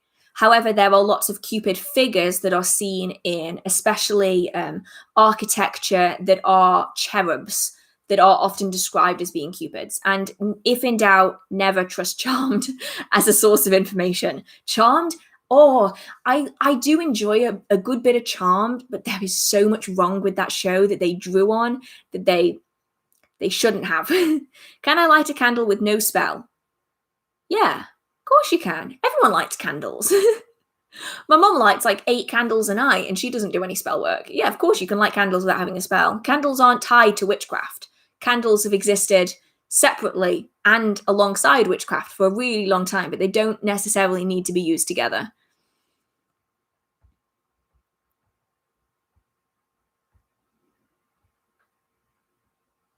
Yeah, sorry, I read the question without telling you guys. I do this all the time. Can you perform magic without petitioning any sort of deity, just using your own energy? 100%. 100%. And I would always recommend that you do this before you start working with deities or spirits. So when you're working with a deity or a spirit, you are also using your own energy, but you are relying on their assistance to bring kind of the big gusto to that working. But the problem you have is that when you always rely on a deity or a spirit, you don't learn how to maintain, how to raise, and how to release your own energy. And so, if at one point your deity goes, "No, you've asked me for help too many times, you need to do it," you may well then not succeed because you've never learned how to control your own energy because you've always relied on spirits to do it for you. So, I would say always, if you are getting started, learn how to work alone and then add in spirits and deities as you see fit later on, because a lot of the time it's a bit like starting out using hundreds of items. If you're using all of these items, you're almost using it as a crutch, you're relying on them. And so when those items are taken away from you, you might then struggle to perform a working without them because you've never had to. So I would say always start without deities and spirits and then add them in later if you see fit. Opinion on Raymond Buckland. I think an interesting reading. I have one here. I have this here. Interesting gentleman, interesting reading material. I don't like the name of the book because it's not book on witchcraft, it's book on Wicca, where it says here, it's a book on Wicca. And a lot of the material is written from about Wicca, but it's called witchcraft, which has confused hundreds of thousands of new witches into believing that Wicca and witchcraft are the same thing, which is definitely not good. How do I use oils? I have a full video on how to use oils in candle magic, and I think that video also has non-candle magic in it as well. I'm gonna have to recreate that video, but I do have a full video on how to use oils in witchcraft on my channel. Brace yourself though, it is very old and I look completely different. And it's very embarrassing, so I'm going to have to make a new one because it really cringes me out every single time I see it.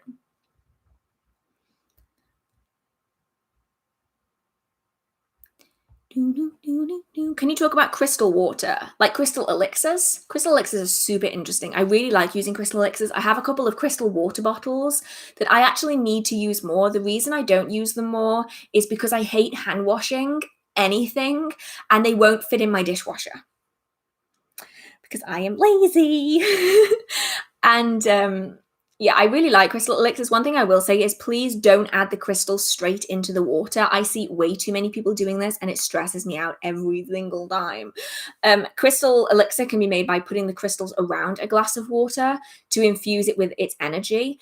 You can also do what a lot of bottle companies do, where they actually have a glass container that fits inside the water bottle that acts as the vessel for the stones. So the energy is within the water, even while you're drinking it, but none of the actual minerals are being leached into the water, which can cause health problems. But crystal elixirs are really interesting, especially if you do have a lot of crystals. They can be so useful. I've had so much success with my citrine water bottle. Every show I attended in 2019, I took not every show, but for most of the shows, I took my my citrine water bottle with me, and it was so good. I absolutely love working with them.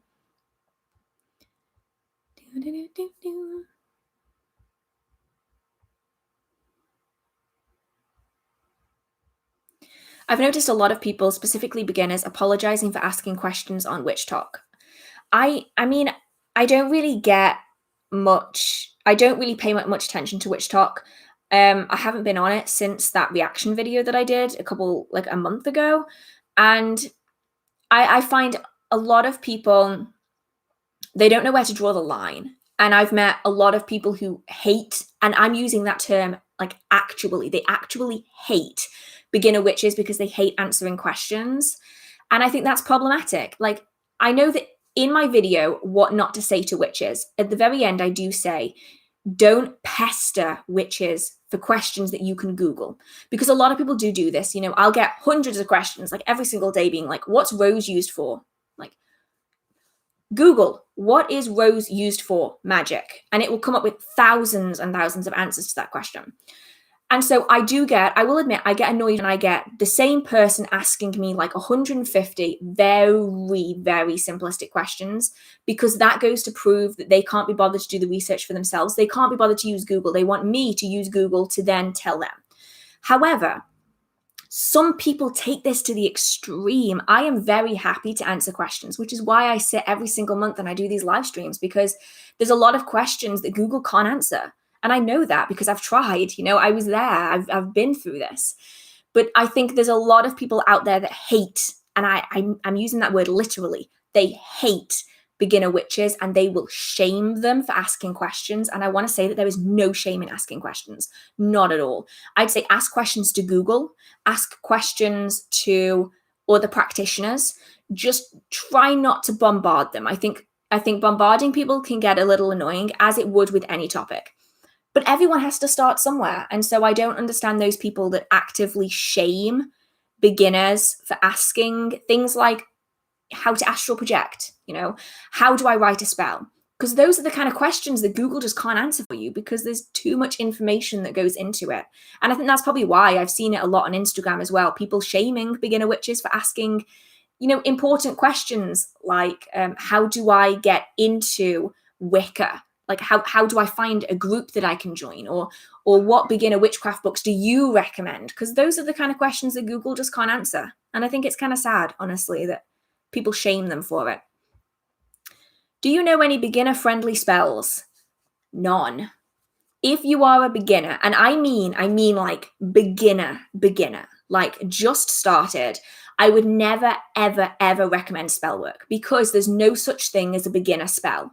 There are spells that are easier to perform, spells that contain less ritual, less ceremony, less items, but all spellwork and ritual requires a foundation of understanding beforehand. And so if you are very, very, very, very, very new, I'd recommend studying the beginner practices, centering, grounding, visualization, energy sensing, energy manipulation, circle casting, those kind of things to give you that good understanding of how spells manifest, and then start looking at spells, seeing how they work, why certain items are used in different spells. And then once you kind of have an understanding of why spells are put together the way they are, you can then start putting your own spells together to work with your level and the items that you currently have access to. Sorry, hiccup. And then you can develop it that way. I see so many beginners jumping into Spellwork, and it simultaneously scares me and saddens me, because I have met so many people who get really disheartened when spells don't work, because they assume that it's the spell that has the power, when actually it's the practitioner that has the energy that they manifest that working with. And without that underlying understanding, they lose out on the magical result at the end. Can I use solar charged water for baneful magic? I suppose it depends on what kind of baneful magic you want to do. I'm sure you probably can. I just heard something move. Is there a spider in here? Probably. Does anyone else do that? I don't see a spider. I hear it first. And then it comes running out at me. And I go, ah! And jump on the sofa because I am a wuss. I won't kill spiders, but I will scream at them. And if anything, that might be worse. That might be worse for them.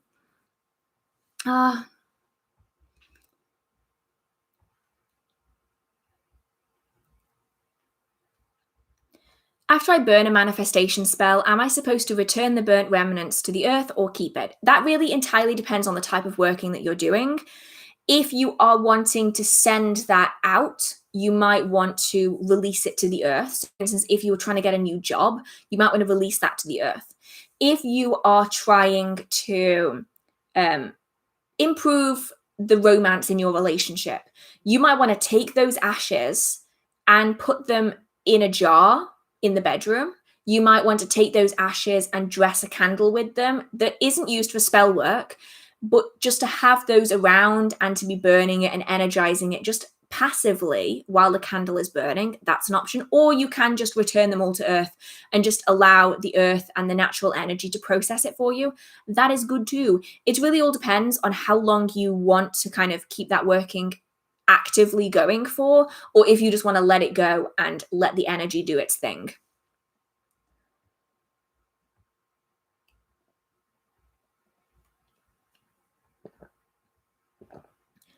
When it comes to working with the Fae, I know I've had a few questions of it. I have a couple of videos on the Fae.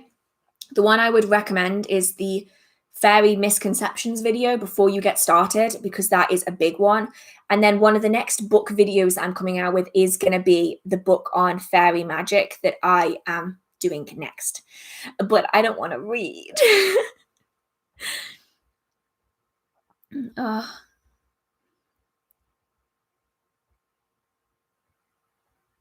Can I do a protection spell when I know I will be around someone I love, but they drain me and I feel negative? Of course, yeah. If anything, that's the perfect opportunity to do a protection spell, because you're protecting yourself from their energy. And if you also put up some energy shields as well, that could help. Should I cleanse a jar before disposing of it? I mean, I would, yes. Most of the time, if you're doing a spell to help protect or a spell to help more like a shield protection spell, or a spell to help amplify something, so attract love, attract money, attract new opportunities, I would never dispose of it before cleansing it. But if the spell was a scapegoat spell to contain negative energy, or if it was a baneful spell, I would just get rid of it without cleansing it, because you want to get it out of your life. You don't want to open it within your property. After I've had hiccups for like 2 hours. So I would cleanse anything where you don't want the act of disposal to negatively impact it. But if you are doing a spell to get rid of something, then don't cleanse it before you get rid of it. Is this stream going to be saved? Yes, it definitely will be saved. I am slowly working my way through them though. So some of the old streams are disappearing and they're being replaced with new streams, mainly because the channel is designed to be an ever progressing like book of shadows. It's information, and as I get new information, I'm going to replace the old information with the new. So the old streams are slowly going to be phased out, but I will be saving the new streams going forwards, if that makes sense. It's kind of like a rolling save, sort of.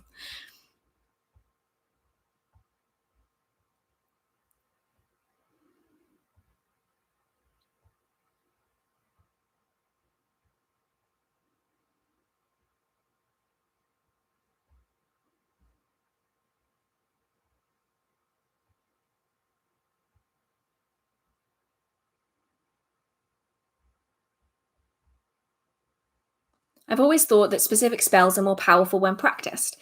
When I learned that they needed the power from your will to direct your energy for it to manifest a goal, well, that's exactly what it needs. Spells need your force of will, your emotions, and your energy directed towards a goal. But those things can all be practiced individually without doing the spell. And if anything, it's much better to practice those things individually without doing a spell. That way, when you do a spell, you're showing, I need this working to manifest, instead of, say, repeatedly doing the spell, instead of training the individual aspects that manifest a spell successfully, if that makes sense. So a bit like, I don't know, if you want to practice baking, you're going to want to start doing individual things before you try to make like a giant 4-course meal or something. Wait, that's not baking, that's cooking. You know what I mean? If you want to master cooking, start with the little things individually and master them first before you make like a 5-course meal. Because if you make that 5-course meal every single day, not only are you wasting your time and energy, but you're wasting everyone else that's around you, you know, energy, spirits, deities, whatever it might be, that has to be involved in that 5-course meal, when you could be working on each individual meal individually, time after time after time, and just working by yourself, and then bringing them together only when you really need them. Can I put out an incense stick? Yes, you stamp the end of it into a fireproof container. It's very useful. I do it all the time, especially if sometimes I will use smoke from incense sticks to cleanse crystals for my own personal use that don't really need much cleansing. And then once I'm done, I just stamp out the incense stick. This is for your stamina. Thank you so much, Jane. I suspect that by the end of this, my voice is actually going to go. I don't know if you can tell, but my voice is a lot not clear like it was earlier. By the end of this, I'm not going to be able to speak. But you know what? This only happens once a month, so I will sacrifice. Can you explain to me what is high magic? So high magic is essentially another term for ceremonial magic. It's also known as ritual magic. So low magic is typically magic that is done by the people for the people. It's often folk magic, where individual charms, talismans, amulets, items, spell work is done for an individual, and oftentimes it's unique for each spell that you are doing. So you are saying different things, you are using different items depending on the type of spell that you're doing. Ceremonial magic often doesn't rely on the land. It often doesn't rely on items like plants and herbalism. Instead, it works with higher beings. You work with demons, you work with angels, you work with spirits, you work with deities, you work with planetary energies. A lot of ceremonial magicians work with planetary energies, actually. And it's usually a repeated collection of rituals where the same processes are done for every single ritual. Usually it works with interacting and communicating and offering to different deities, spirits, and beings to manifest that desired result. So you'll often find, such as the Order of the Golden Dawn, you have the same rituals being performed by different people all around the world for the same purpose. Whereas within lower magic, like folk magic, you could be in one village and 5 different people will practice different forms of a protection spell. They'll use different items, different names, different words, different plants, but they'll all be aiming for protection. Whereas within ceremonial magic and higher magic, you'll often find that the same written ritual is used, no matter who the person is that's performing it.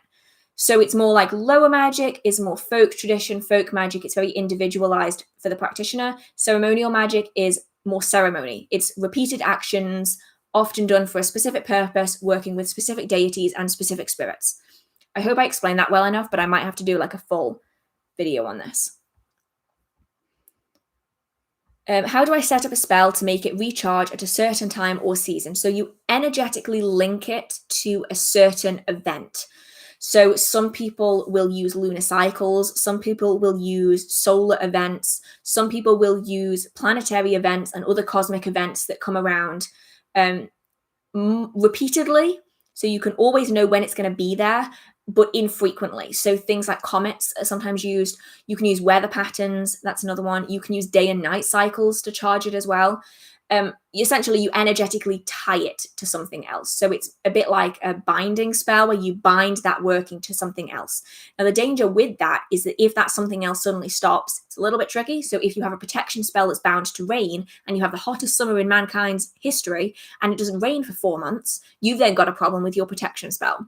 And also, if you have tied it to a comet and you've tied it to the wrong comet and that comet doesn't come around for another 10,000 years, you've got a bit of a problem. But essentially, you link it, you bind it to a consistent, ever-repeating event that will essentially recharge that working. But the problem is that the binding will often weaken over time.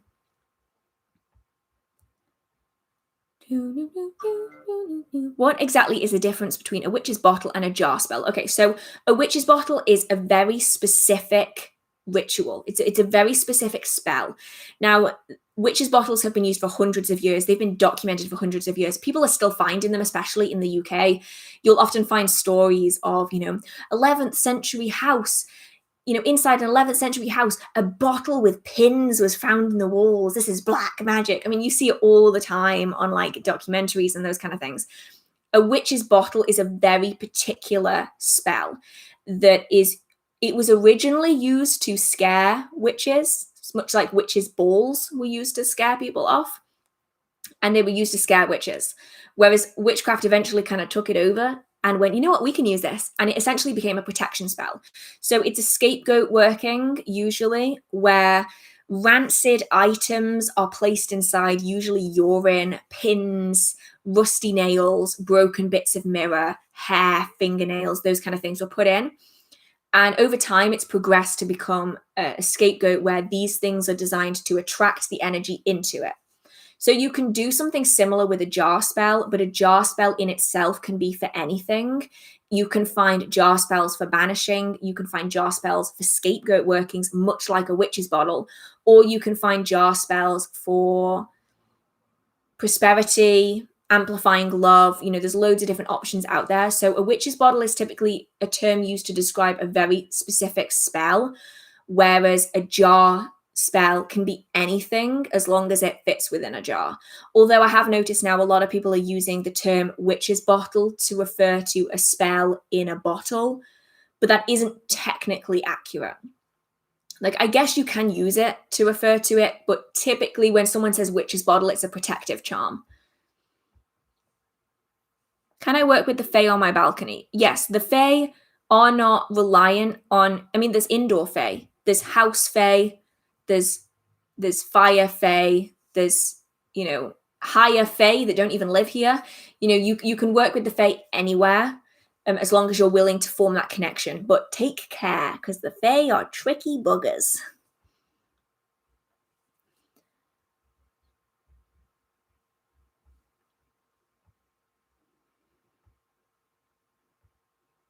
Do you practice white magic or black magic or both? I'm going to be honest, I hate the term white magic and black magic. It has so many problematic connotations. For me, I don't believe that magic has any kind of intention. Magic is like electricity. Electricity can, what am I trying to say? Electricity can charge a life-saving machine, or it can charge, you know, a killing machine. What is the word? Electric chair. That's it. It can charge a ventilator, or it can charge an electric chair. And the electricity has no preference to which one it's used on. It just goes to it. So I work with magic, energy, and I will use that for whatever I need to use at that time, as long as I have a good reason to use it. So if I need to, I will do harm. But if I need to, I will also help. And I don't personally like sticking color labels on it, or good or bad, mainly because for me, it's all just a spectrum. What I would consider to be a good spell, someone else might be considered to be a bad spell. And then the problem is it's all based on perspective as well. So I could do a spell to help my friend get a new job. So to help have success at a job interview. He might come away from that job interview with the job, but he might not have got that job if I hadn't have done that spell. In which case, I have just taken a job that someone else really needed from them, and I gave it to my friend. So is it a good spell or a bad spell? Because my friend was really desperate for a job and he got a job. But the person who would have got that job if I hadn't have helped now doesn't have a job. So where do you draw the line? And this is how I approach most things in witchcraft. When it comes to whether something is good or bad, it entirely depends on whose perspective you're looking at. And you can do that with anything. You know, you can watch the Avengers movies, and whether the Avengers are good or bad entirely depends on the perspective you're looking at them from. And so I think that applies to everything. And so for me, I just consider myself a magical practitioner. And then, because I get asked all the time, are you a white witch? I'm like, I mean, I'm pasty as hell, but no. Just because to me, I'm a witch and I work with energy, and I will use that however I see fit and appropriate. That's the thing. I won't do negative workings for the sake of doing negative workings. If I can avoid doing that, then I will. But if I have to, then I will do that if necessary.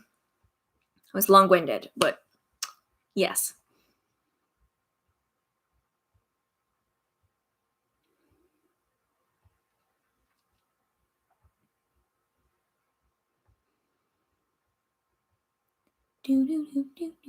Is it possible to change my true name? No. You have no control over your true name. None. Your true name is your true name. And it will stay that way in every version of you, of every version of the energy that creates you forever and ever. That's why it's called a true name. It is the purest form. It's the name that was given to the purest form of everything that makes you up. And so you can't change it. It's not like you can go down to the local council and change your name. You can't do that. Your true name is going to be your true name forever. And the bonus is that most people won't even know their true name. So even if you don't like it, you won't ever know. You literally won't ever know. I use art or music in my spells? Most definitely. I love using music in spells. I tend to get a bit distracted, but you certainly can. Do you have an altar? I do. I have one at the minute because my Bridget altar is currently dismantled over there. But I do have altars, yes.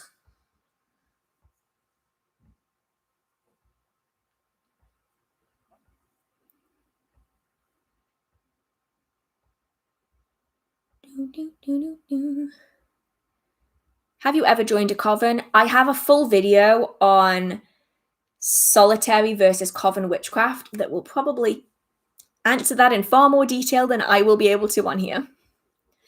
But I joined a group that would probably be considered a coven, and I talk all about my experiences of that in that video. I have the hiccups so bad again.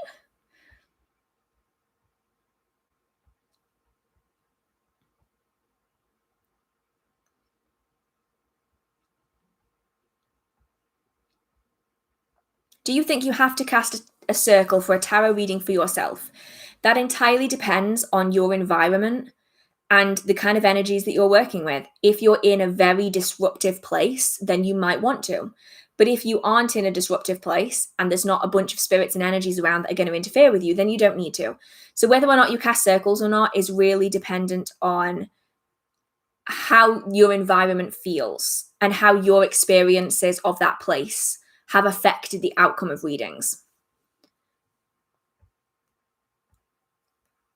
Oh no, it's gonna jump, it's gonna jump. Oh, it jumped.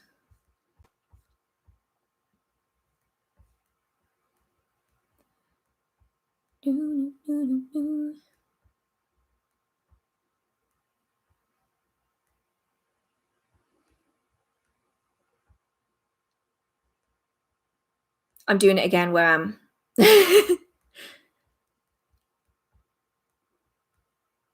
I'm talking and not reading. Could you do a video on voodoo? No, because I am not initiated into the religion of voodoo.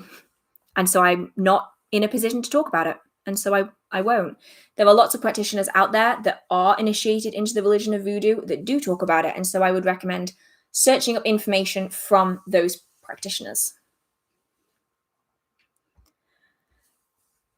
What's your favorite ever witchy gift given to you? Oh, I don't know. I love the box that my auntie made me for Christmas. If you haven't seen the What I Got for Christmas video, oh, it's too far away. It's over there. It's gorgeous. And I love that. And I'll be honest, I find joy in like the little things. So I was given a notebook by my ex. And up until this point, he'd really disliked my magical practice. You know, he made fun of it a lot. And it was just, not very nice situation. And we were in Glastonbury and he bought me this beautiful paper blanks notebook. And if you know paper blanks, they are gorgeous notebooks. And most of my books of shadows are in paper blanks notebooks. And he bought me this book. And it's probably my favorite gift because it was that first time when he was like, okay, this isn't a fad. You've been doing this for longer than I've known you. I have to accept this. And here is a peace offering in the form of a notebook. And I think I cried. I think I actually cried. So I think that is my favorite witchy gift ever. It's probably not like the most elaborate. Like my pentacle necklace, should I say, was a gift. But for whatever reason, that notebook, it was just such a small little notebook. And it just meant so much. And I think that's the thing when it comes to gifts, is that it's never the size of the gift or the value of the gift. It's the thoughtfulness that goes behind it. And that is very true in this instance.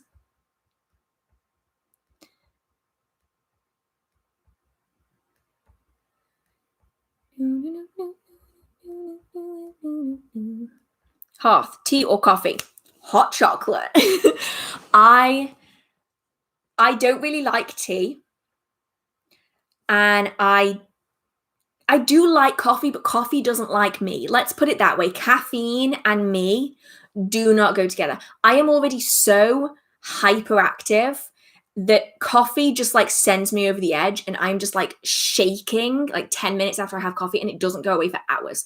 So I will stick to hot chocolate because hot chocolate is just like, I love it. It's amazing. I could drink it all day if it wasn't so unhealthy. Can a hex or curse physically manifest into the target? Or does it work subtly and indirectly? Does it depend on the specific intention that you have? It definitely depends. So typically the best way to explain magic and magical manifestation in the physical world is that you undertake a spell and a ritual. You are raising that energy. You are adding your intention into it. You are releasing it. So you are letting the universe know that this is what you want, and this is the energy I am giving to help it manifest.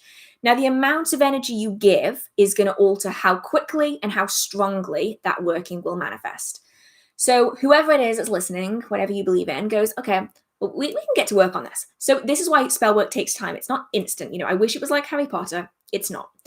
And then it begins to work energetically, and then it begins to manifest physically. So it works in the spiritual planes and energetically first, and then it trickles down physically. And the more energy that you put into it, the more physically it's going to manifest. Because essentially every phase it goes through, it kind of gets a little bit weaker and a little bit weaker. So a hex and a curse with enough power behind it can do some real damage. But it can also be more subtle, depending on what you want, depending on what you want that outcome to be and how you want it to manifest, and also depending on how easy it is to manifest. There are some spells that are just simply not going to manifest because they're too difficult, or they're not reasonable. Have you worked with runes, and are they truly as dangerous as some people say they are? I have never heard anyone say that runes are dangerous. I started rune reading, I want to say about 10 years ago. Are we thinking 10 years ago, brain? About 10 years ago, I got my first set of runes, and I was instinctively good at reading them, and I've read them ever since. It's a divination tool that I've never, ever had a problem with. Like how some things are kind of tricky. Runes have always been so easy. I've never heard anyone say that runes are dangerous, though, so I'm going to have to look into this and see kind of what this is. What is the symbol on my mug? Does it mean anything? It is a triple moon. So it depends on tradition. Within Wicca, the triple moon means like the mother, maiden, and the crone. But I personally just see it as like a shortened version of the moon phases with a pentagram in the middle. I just get all of my mugs from the same place, and she makes like the most amazing witchy mugs. So this is just one of them. It doesn't have like a huge symbolic meaning to me. I just think it looks really cool, and I like supporting my friend. So every time she brings out a new mug, I have to buy it. And I now have too many mugs to fit in my cupboard. I always have to have dirty mugs on the side, because if I were to be productive and wash all of my mugs in one go, I wouldn't have the room for them. So yeah, it's one of them things where maybe it's a good thing that I procrastinate too much. A psychic told me she thinks I'm a witch. Should I listen to her? So being a witch is something you learn. So it might be that she has noticed signs of a natural tendency towards the more spiritual side of the world. But to truly be a witch is to practice and study witchcraft. Without it, you aren't.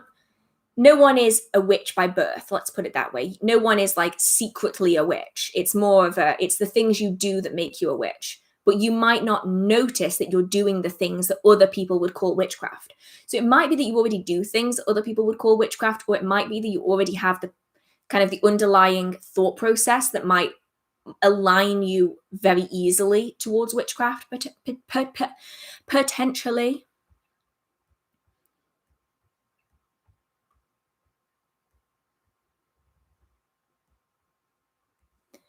Do you have the wait, what? Don't worry, that's not your question. That's me just like all of the words went and I just read it in the wrong order. Do you think that astrology or one's zodiac sign has some correlation to your psychic abilities? I don't know. And I kind of think it does to an extent, mainly because I've met a lot of water signs that are very emotional, empathetic, often very prophetic in nature. And then I've met a lot of earth signs that are a lot less like that, a lot more steadfast, and are more likely to hear and sense things than to see and feel them. And so I think there is definitely the potential for your general natal chart, not necessarily just your zodiac sign, but your natal chart in general, to have a great influence over the potential psychic abilities you find easier. But I'm going to have to talk to someone about that who actually works with natal charts, because I don't. They kind of confuse me. But I think it probably has an influence over it, at least to an extent. How did you master witchcraft? I have not mastered witchcraft. I am just a constantly learning person who just happens to have started learning before this new wave of witchcraft popularity kind of started. I don't think there's a way that anyone can ever truly master witchcraft. There's too much. I think there's too much to master. I don't think anyone could do it reasonably in their lifetime. I think I can learn as much as I can, but I don't think I can ever truly master anything.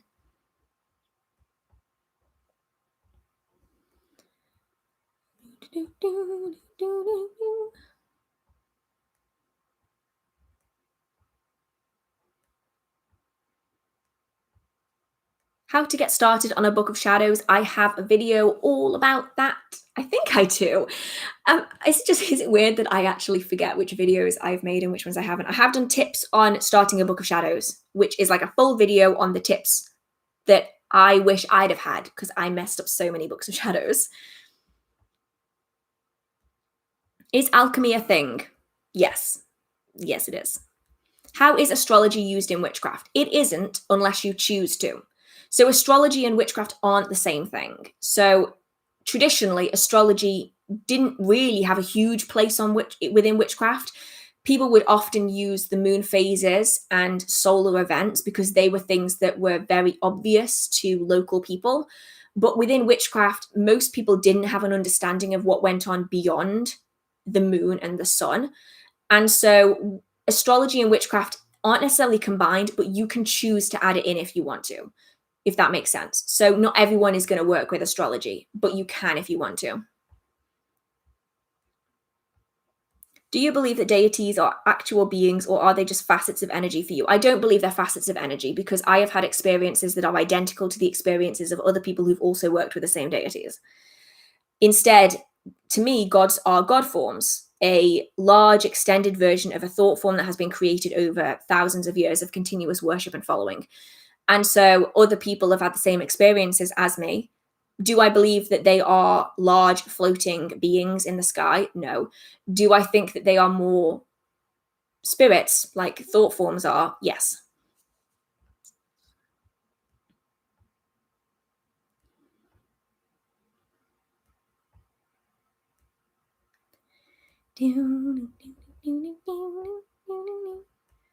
I saw my face changing in the mirror. Should I lock my mirror? Yeah. All mirrors do that. That's nothing magical and weird. You guarantee anyone can do this. You go into a mirror in a dim lighting and you stare into your eyes for 5 minutes. Your face will contort and change. That's just psychological. That's not your mirror being weird. That's not the need to lock a mirror. That's just your brain. That's just what it does. And it happens to everyone.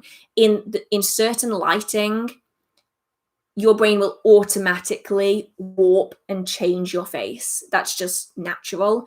The only time you really need to worry is if you are seeing things in the mirror that aren't you. So things like behind you, things that are in the room, then it's a case of figuring out whether that is something that you can only see in the mirror, as in it's in the room itself, but you can only see it in the mirror, or if it is in the mirror and you need to be careful and you need to lock the mirror, if that makes sense. But the face changing is completely normal. It's just a psychology thing.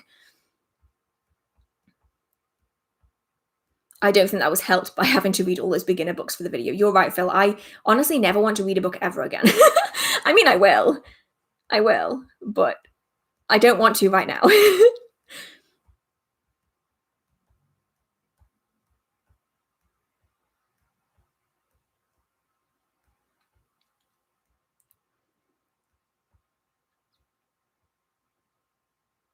Can I throw out a working candle in a glass container that I wrote a protective sigil on? Yeah, I'd say so. I'd say so because the energy itself is in the candle and the candle is now gone and now you're just left with the container. The only other thing you can do is clean the container and make a new candle in it, which is cool.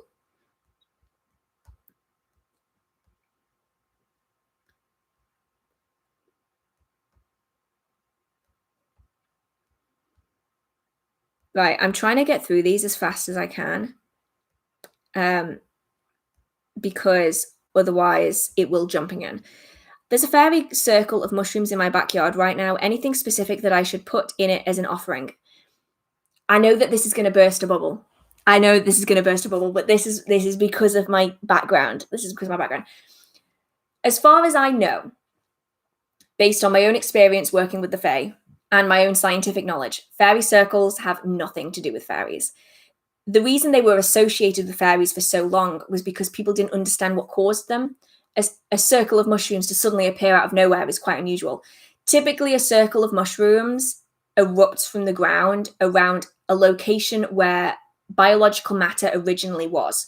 So often, if you take a tree out, if you take a bush out, even just a plant, when the root systems begin to degrade, a ring of mushrooms will often appear because they're associated with the plant's roots. And then the longer that plant isn't there for, the further out the fairy ring will get. This is why you often find fairy rings in woodlands. Oftentimes, if there was a plant there, a mushroom ring will appear around it and it will gradually just widen as the years go on. And sometimes mushroom rings can be huge, but they very rarely have anything to do with the fae besides in fairy tales. And that's just my own experience here and my own understanding. I've read a lot of fairy folklore and I notice fairy rings don't come up as often as you might think. A lot of the time they're seen in like fairy tale stories because they're quite pretty and they're really beautiful to paint. But more often than not in folk stories of fairies, fairy rings aren't spoken about too heavily. But obviously this is going to be based on your experience as well. When it comes to offerings to the fae, bread, oats, milk, honey, those kind of things are typically accepted, though it does depend on the type of fairy that you're interacting with.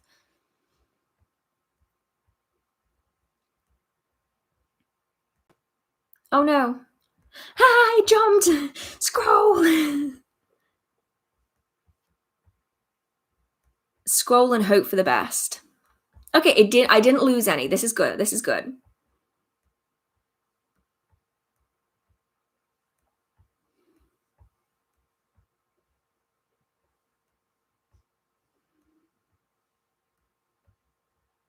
Okay, I over-scrolled.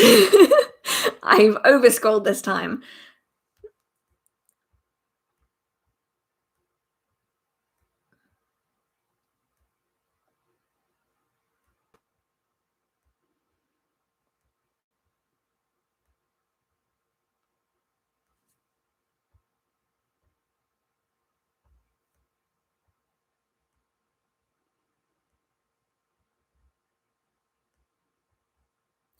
Do you have to be Wiccan to have a Book of Shadows? No. Sorry, I did that thing again where I went silent for a while. You don't have to be Wiccan to have a Book of Shadows. The term Book of Shadows was largely coined by the Wiccan religion, and it was also very much amplified by the use of it in Charmed. So you see a lot of people working with the term Book of Shadows because of Charmed and all that kind of stuff. You don't have to be Wiccan to have a Book of Shadows. It's essentially a magical journal. It's essentially just a book where you note down your magical journey and your practice and the things that you've learned and the spell work that you're doing so that at a later date you can look back and you can see how you've progressed. And it's a really nice thing to be able to look back at it.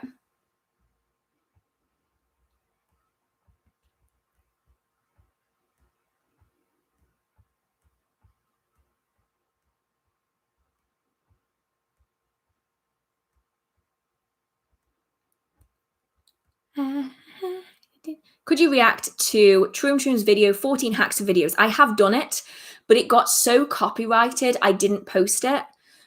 So I'm uncertain of whether to post it or not. I have the video finished and edited. I have the thumbnail, just everything. But they basically just hounded me for using their video in mine, even though it falls under fair use. So yeah, I have it. I've been tempted to post it on my Patreon. I'll ask my Patreon first to see where they want me to post it, because I already have it done. But that video was awful. If you want to laugh and you want to feel bad about yourself, watch that video and just see how much fun they make out of witches, because it's honestly embarrassing. Embarrassing.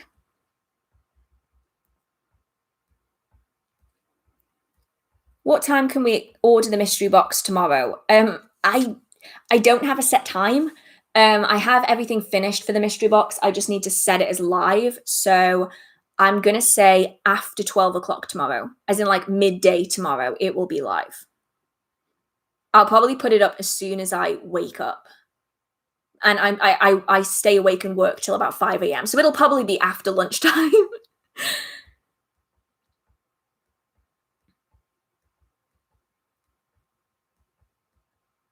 Oh my god, I missed this conversation entirely. Do you call us Hearthians? Or Hearth-eons? Practice Hearthianism. Oh my god. You guys are awesome. Oh dear. Random question, but how do you know if you're ready to do a spell? This is going to be the lamest answer ever. Are you ready for this? You know when you know. Essentially, it's really easy to tell because you'll suddenly not be worried about not knowing what you're doing. So oftentimes when you aren't ready to do a spell, you'll be like, okay, but what happens if I do this? And what if I do this? And what if I do something wrong? What if I summon something that I shouldn't have? How do I get rid of it? I don't know how to get rid of it. What if this happens? And all of a sudden, when you know that you're ready, you'll be like super calm. There's this weird state of calmness that goes over you and you're like, okay, I can do this now. And you can just do it. And it's so bizarre. And it's one of those where you can't tell until you felt it, but it's this immense sense of peace. And I've realized for this entire video, I've like been half in, half out the frame, but it's because my sofa doesn't allow me to sit any further to the edge.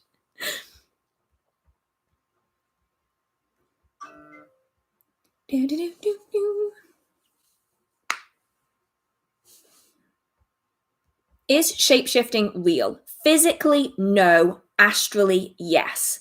So you can't transform into a werewolf in the physical world. It just won't work. But astrally, you can shift. So astrally, essentially, it is your spirit form, and that spirit form is able to take whatever form you want it to take. So a lot of people will shapeshift spiritually, astrally, and they will be whatever it is that they want to be. You know, I know of a lot of people who work with animals, and they learn, they gain things from experiencing journey work as an animal. So they will, for instance, run through the woods as a fox, or they will be underground like a mole or a rabbit, and they'll be learning things about themselves and about the world by working in other animals' forms while astrally, which is a really interesting concept, actually.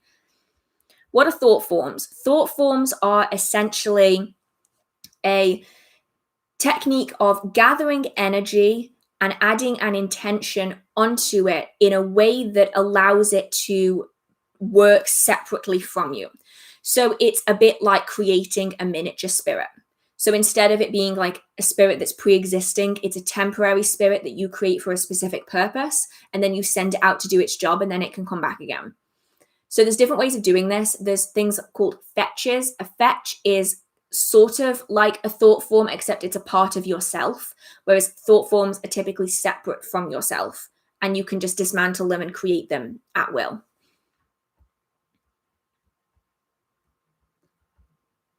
How do you lock a mirror? There's so many ways to lock mirrors. The way I typically do it is with symbols. There are a lot of symbols out there that can be used to lock mirrors. Sometimes you do it in oil, sometimes people do it with blood, but obviously do so carefully.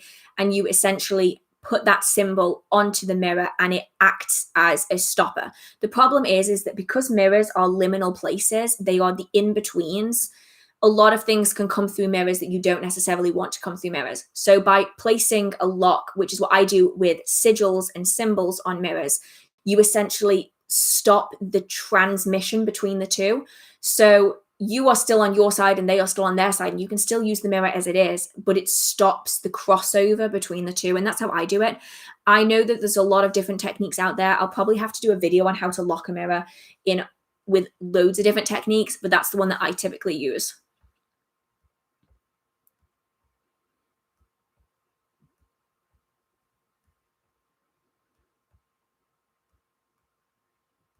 Oh, it jumped. It jumped. Okay, I'm not too far off the bottom now, so it jumping isn't too bad.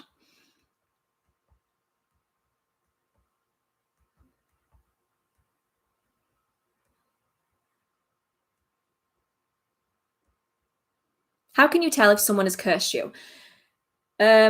Everything in your life will go terribly wrong. And it's a consistent, ever-present feeling of dread that consistently gets worse. Now, I want to clarify this right now because I know I will get people asking about it, or it'll be in the comments later. When a lot of people believe they've been cursed, they haven't. If you believe you are cursed enough, you will curse yourself.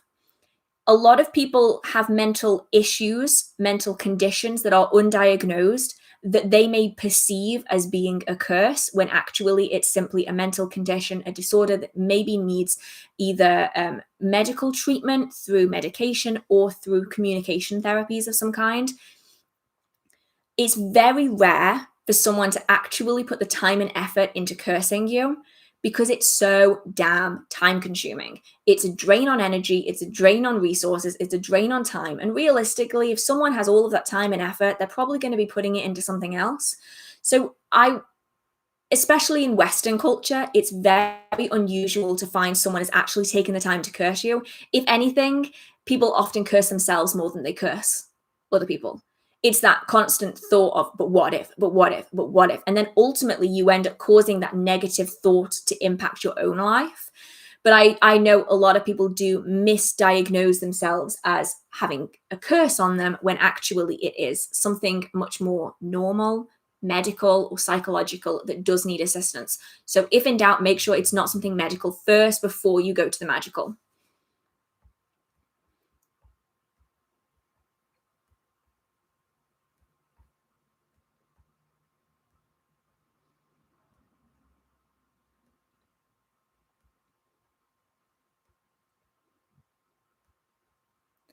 I'm doing that thing where I'm reading again and I'm forgetting to talk. Da, da, da, da, da. I'm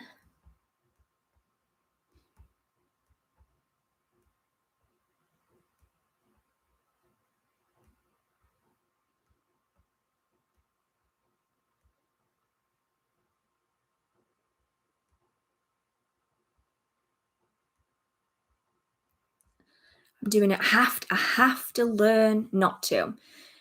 Do you have any recommended movies, books, or TVs for baby witches? Okay, straight off. If you're a baby witch and you want to learn actual magical practice, please avoid TV shows and movies because they are absolute bullshit. I have yet to see an actual TV show or a movie represent magical practice in a way that's actually useful for people who want to learn. For beginner books, I have a full video that I posted a couple of videos ago all about my recommended beginner books for beginner witches that will probably help you, but I would definitely avoid using TV shows and other forms of media like movies as an actual educational source because typically they take a little bit of witchcraft and then they warp it into something that it's not. I mean, you just have to look at Sabrina, The Chilling Adventures of Sabrina. It takes a little bit of magical practice, warps it into something that it's not, and then puts it on TV. And that is something that can't be used to study actual magical practice. So it's much better to stick to resource books that are written by practitioners for practitioners. Otherwise, you might be taking on information that you can't actually apply to your magical practice, and it might confuse you later on. Do you believe practicing is instinctual? I believe that there are certain people who are naturally inclined to it. So I was practicing magic without realizing what it was. However, I still had to learn what worked and what didn't. Even if I didn't know what I was doing, I was still learning what worked, which techniques did, which ones didn't, what to do next time. It was only later when I really realized it actually had a name and that other people did it. So I think it's definitely instinctual. I don't think that it's genetic, if that makes sense. It's just that some people are more inclined towards it than others.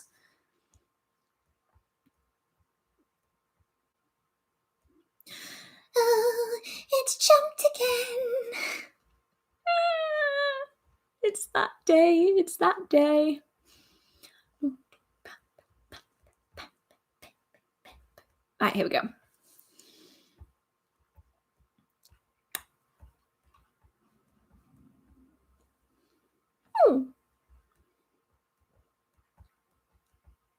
I don't know why I make that strange noise when I shiver. Does anyone else do that? I never really noticed that before.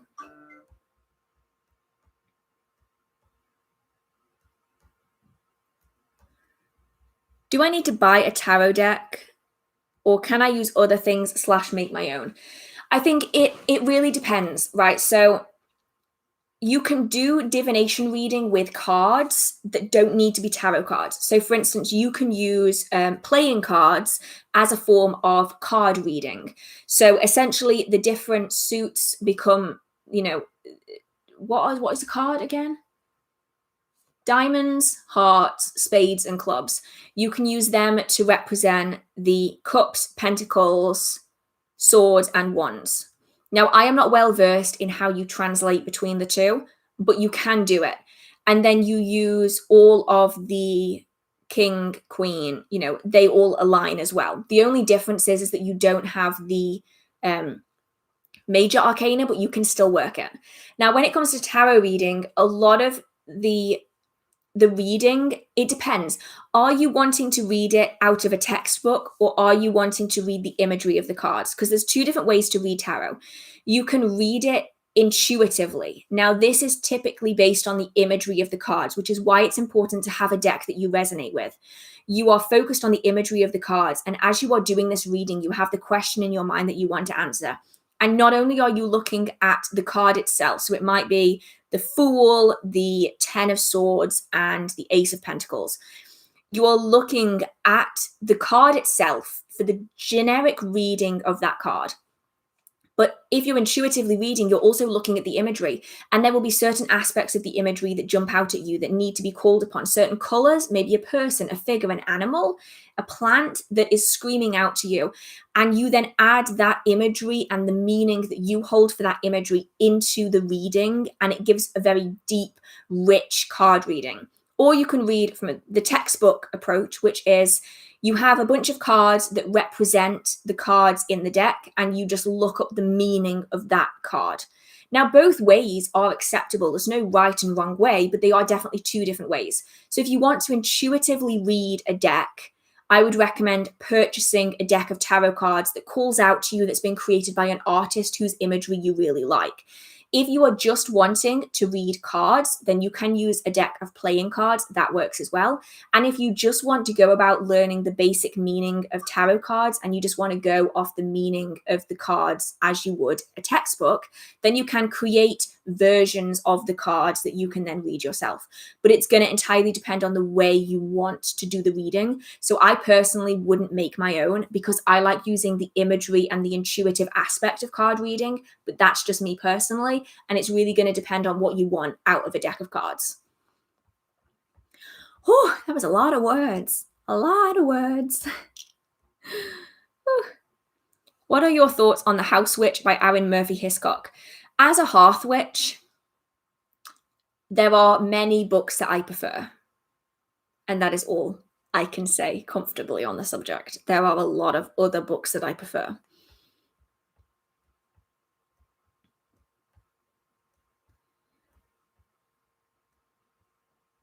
What are your opinions on if you can't curse, you can't heal? I'm still trying to make sense of it myself. Okay, so the basis of this is it's not meant to belittle anyone. I want to start that one. I think if you take it at face value, it sounds a little like that. But the basis is that if you don't know how negative workings are carried out, you don't know how to counter them in order to help someone. Much like if you don't know how to cure someone or how to bring positive things into someone's life, you might not necessarily entirely know how to take them away. So it's really important to have that balance. And it's why I always tell people that even if you don't want to do baneful workings, even if that's something you never, ever want to do, it's still important to learn how it's done. Because by understanding the step-by-steps of how different techniques of baneful workings are done, it then allows you to dismantle that working if you do want to fix it. And I think it's a term, or it's a phrase that's used to really call upon the importance of balance in your learning. Here it goes again. Now, if you don't want to curse, you don't have to, not in the slightest. I know that a lot of people are very, very against that, and that is fine. That is an entirely personal choice. But I would say if you are not wanting to curse, at least do some research into baneful workings, because by learning how they're put together, you can learn how to break them apart as well. And that is very, very useful. So, and that's where it kind of comes from. If you don't know how the harm was put into place in the first place, how are you meant to fix it? And I think that's really where it comes from. And I think it can be very, very useful. I have found it way easier to understand certain workings when you study them. Even if you don't want to do that yourself, it just makes it so much easier to learn how to fix it. Oh, it's jumped. No. No. I'm so dramatic. Oh my God. But it's only that little voice that's dramatic. Like it's only the little voice in me that's like, no, the world is over. The rest of me is just like pretty calm. It's just the voice.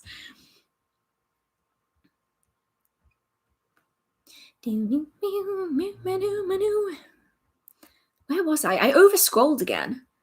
I keep doing that today. Usually I underscroll. Today I overscroll. Thoughts on folkloric witchcraft. It is one of the most fascinating topics imaginable. I love learning about folkloric witchcraft. Absolutely love it.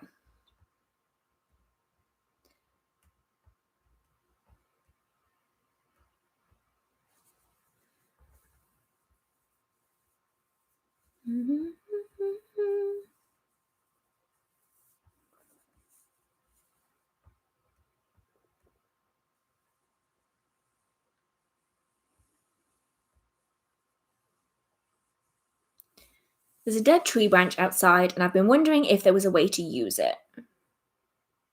And does 2 dead birds outside on the ground mean anything? It probably means they struggled through the winter, they didn't get enough food, and they've died. But then I am very blunt when it comes to animal meanings. I think I always take the more scientific approach of 2 dead birds likely means maybe they are young, maybe they just didn't get enough food for the winter, it's been difficult, less people have been putting out food because they haven't had the money to buy the seed and they haven't been able to buy it. So a lot of birds are struggling this year because they just haven't been able to bulk up the weight over the autumn because people couldn't go out to buy the food to feed them. So more birds are dying this year. And also the weather's been quite harsh. So there's lots of logistical reasons why you might find 2 birds outside that doesn't have any kind of spiritual meaning. When it comes to the stick, you can use the wood depending on if you know what type of tree it is. Depending on how rotten it is, you can use it as a wand or a staff or a stang. I keep trying to say stave, but I actually mean stang, but my brain doesn't like the letters like A, N, and G together. Like it just doesn't like those 3 together. But that all depends on how rotted it is, because a very rotted bit of wood is not really the best to use as a wand because it will just break over time.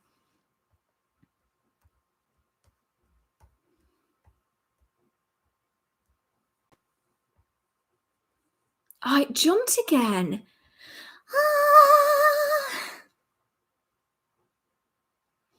I don't understand why it's doing it today. Why? It's jumped more times today than I think it has in like the last few live streams, which is shocking, honestly.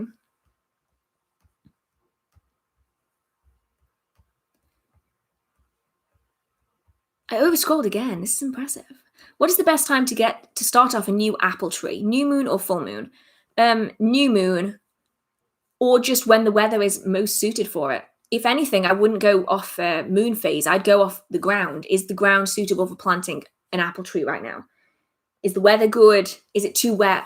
Is it too frosty? Is the ground too hard? And if it's fine either way, then I would go new to waxing, because it's all about new growth and abundance rather than the other way around.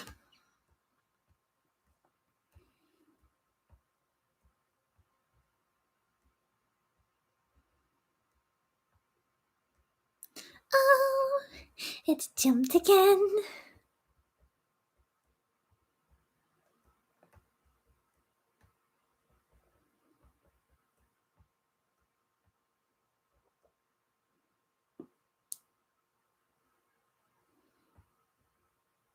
I'm doing that again where I'm zoning out.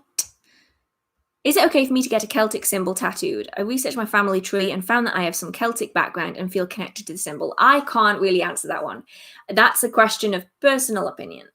I mean, as someone of a Celtic background, I don't see any problem with it, but I am just one person. You know, I'm not going to be able to speak for everyone that has that background. So I'd say it's very much an individual thing and how you feel with it.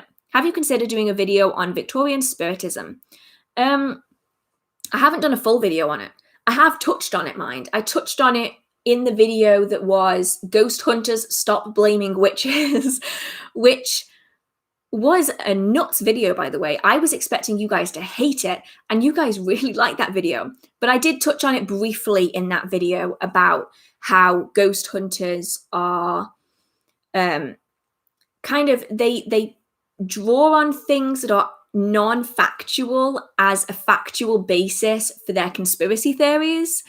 And yeah, any recommendations for teen witches? I don't really have any recommendations that are any different than beginner witches, which is don't run before you can walk. Do as much reading as you can, even if that isn't physical books. There's loads of platforms out there that you can learn from other people. There are lots of places where you can like listen to audiobooks and that you can read books legally. I want to emphasize that, legally online. So things like Kindle Unlimited, Scribed, places like that where you can have like a subscription and you can read as many books as you want. I'm not so certain about on how Scribed works, but apparently that's how it works. I use Kindle Unlimited and it's great. And just take baby steps and utilize and appreciate the things that you have around you. Don't jump into it and buy a whole bunch of stuff that isn't necessary. Instead, I would make the most of the natural environment that you have and work with the items that it gives you and then go from there. What does it mean to see white feathers in random places? It means that some poor bird got eaten by something that needed to eat.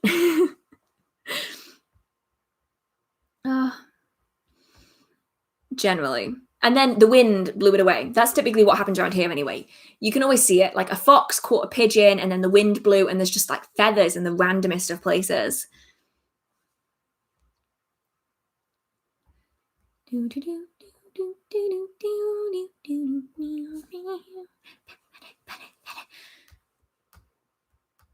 I can feel a hot chocolate calling my name. I can feel it. I can feel it. I got a whole order of Whittard and Chelsea hot chocolate.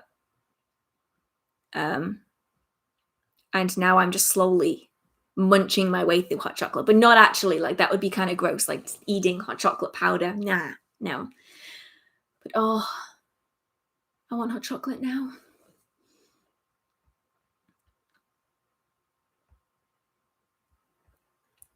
What crystals do you recommend for college students? Anything that is going to help with studying. So I used fluorite, which is good for balancing out aspects of life. I have used yellow calcite for study, thought, focus. Lapis lazuli is good for wisdom and communication. Hematite is good for keeping myself grounded because I hated being around all of those people. And just generally quartz is just good because you can just charge it and program it for whatever you want. but there's probably way more out there. I would say just Google it, like Google like crystals for study, and it'll just come up with like whole lists, and you can see what's going to work best for you and what you already have, and just figure out. My mind went blank, and just figure out what works best. I swear, I just freeze. I literally just freeze. How would you go about astral travel? I've tried it before, but can't quite get it. The methods to that are very different per person. I don't purposefully astral travel, so I am not the best person to ask because I don't know how I do it. I have a tendency to accidentally do it. And so now I always keep grounding jewelry on me because I get really fed up of not intending to do it. So, yeah, I'm not the best person to ask about that. I do have a few books on astral projection that I'm going to have to read, but honestly, after reading so many beginner witch books, I kind of just want to cry and not read anything for like a year. So I will get round to reading the astral projection books and seeing if I can give you some proper advice on how you can do it if you struggle with it, because yeah, I need to stop. So I have a lot of hematite jewelry that is designed to help me not float off, like a lot. Do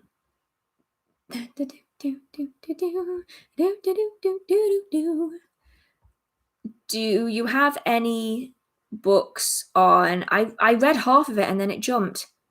Do you have any books on Egyptian witchcraft? No, mainly because it's not something that I practice. Alas, I typically stick within my own little category.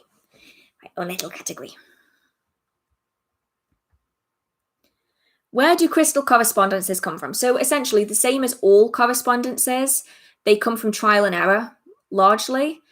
They also come from color, shape, location, the kind of things, much like plants. So all correspondences essentially come from a basis of trial and error and physical appearance and location. So, for instance, rose quartz is a very common stone.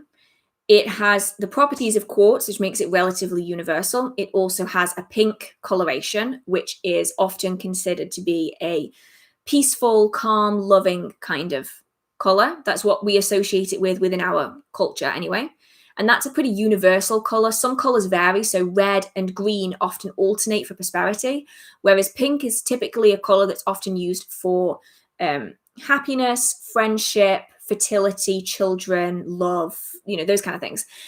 And then it's the trial and error of people figuring out what it worked with, what they liked using it with. Same with plants. And then ultimately it ends up with a series of correspondences that are taught from person to person.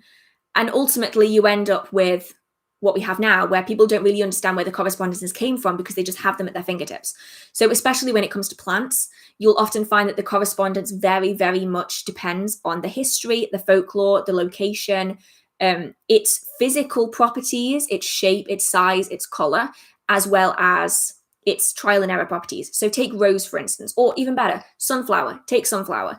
So the color yellow is the same color as the sun. They appear in the summer, they last for the entire summer season, and when the sun starts fading again, the plant starts to die back. The sun head actually follows the sun around, and so people would see the sunflower literally worshipping the sun as it moved around, and so you'll often find that the properties of sunflower are almost exactly the same as the properties of solar energy, because the sunflower is called a sunflower because it follows the sun. And so because of this, you'll find that the properties of sunflower basically mimic solar energy properties, and so they're often used for the same purpose. Same applies for like roses. They grow in certain areas at certain times. They're protective, but they're also beautiful and nurturing, and they're short-lived. And all of these things, along with the color and the fragrance, all tie into how its correspondences come about. And if you spend a good amount of time researching the folklore of the plants, I know I have a series. There is going to be another one of that series, by the way, in the next month. Of the Herbal Histories series. The last one I did on Mandrake, you can really see where the magical properties came from based on the historic experiences of that plant, and it all ties together. Got any recommendations of where to find witchy clothing? What do you class as witchy clothing? Is it whimsical, pagan, Celtic clothing, or are you talking like new goth? Because I find that depending on whether you're talking to a Gen Z or a millennial, you will be given a different answer. Are we talking baby boomer, Gen X, millennial, or Gen Z?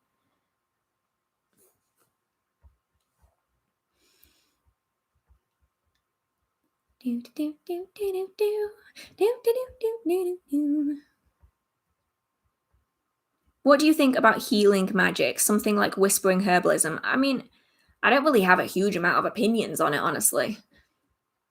Will you ever write your own book? Oh, wait, it's disappeared. It's disappeared. It was something about would you write your own book? Where did it go? Oh, here we go. I am currently 30,000 words in, and I keep saying I'm going to write more, and then I have to film a video. I will eventually. I am just a perfectionist, and I never feel as though it's good enough, and I have literally barely touched the surface. I have maybe finished 2 chapters, and I've half written another like 37, and it's huge. Like, I don't know what to do about it. I don't know whether to break it into lots of smaller books or whether to come out with something more like this. I don't know. It's going to be a long time till I ever come out with it because I work and I do YouTube and I like being able to watch Marvel movies at 1 o'clock in the morning. So I don't have a huge amount of time to write as well, but I am slowly working on it. Slowly.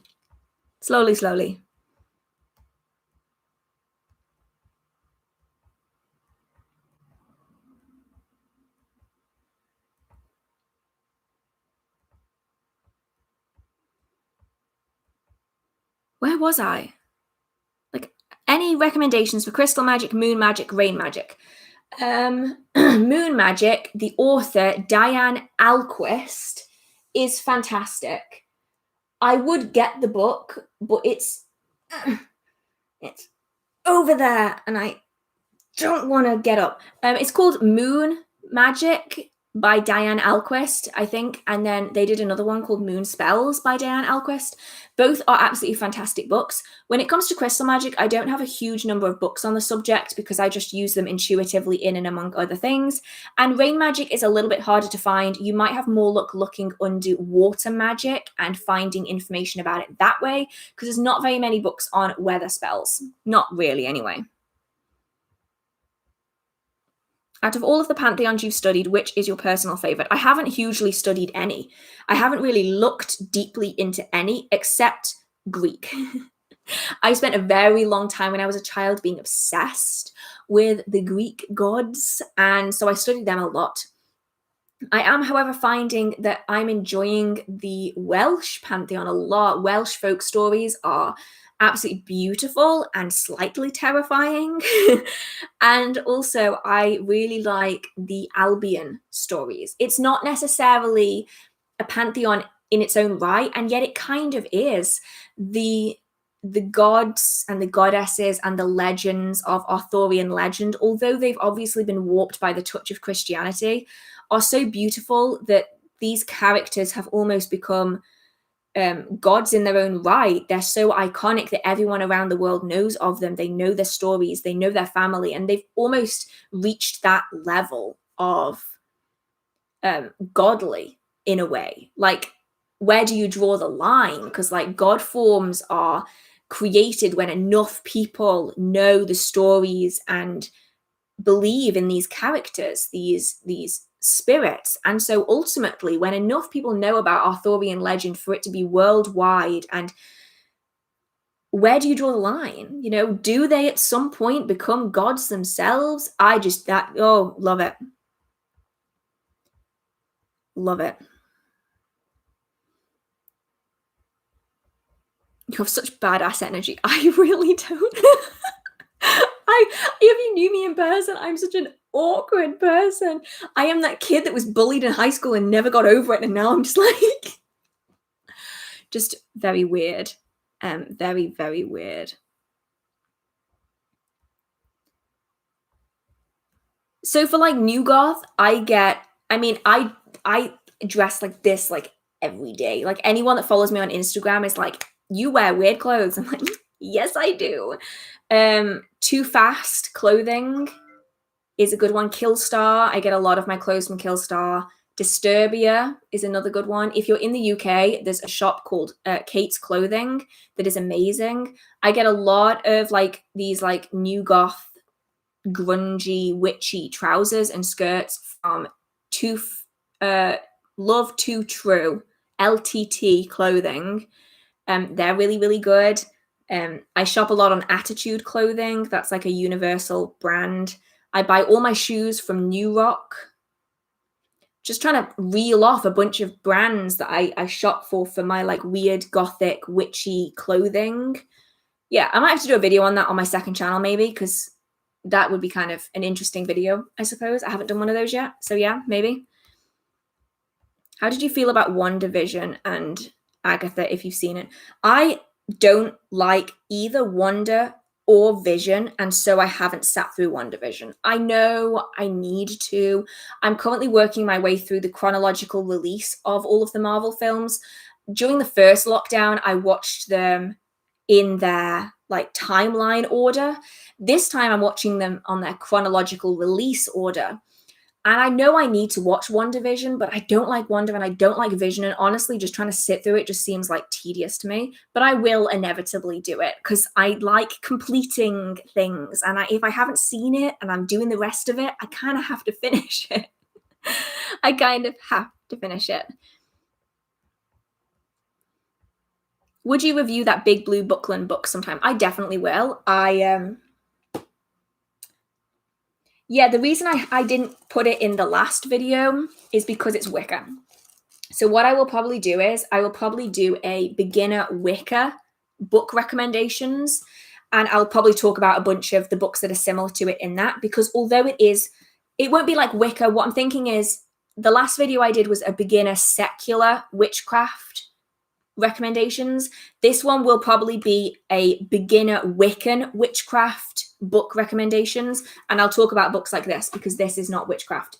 It's witchcraft, but it isn't secular witchcraft. This is Wiccan witchcraft. So yeah, I'll probably end up doing that at some point. Oh no.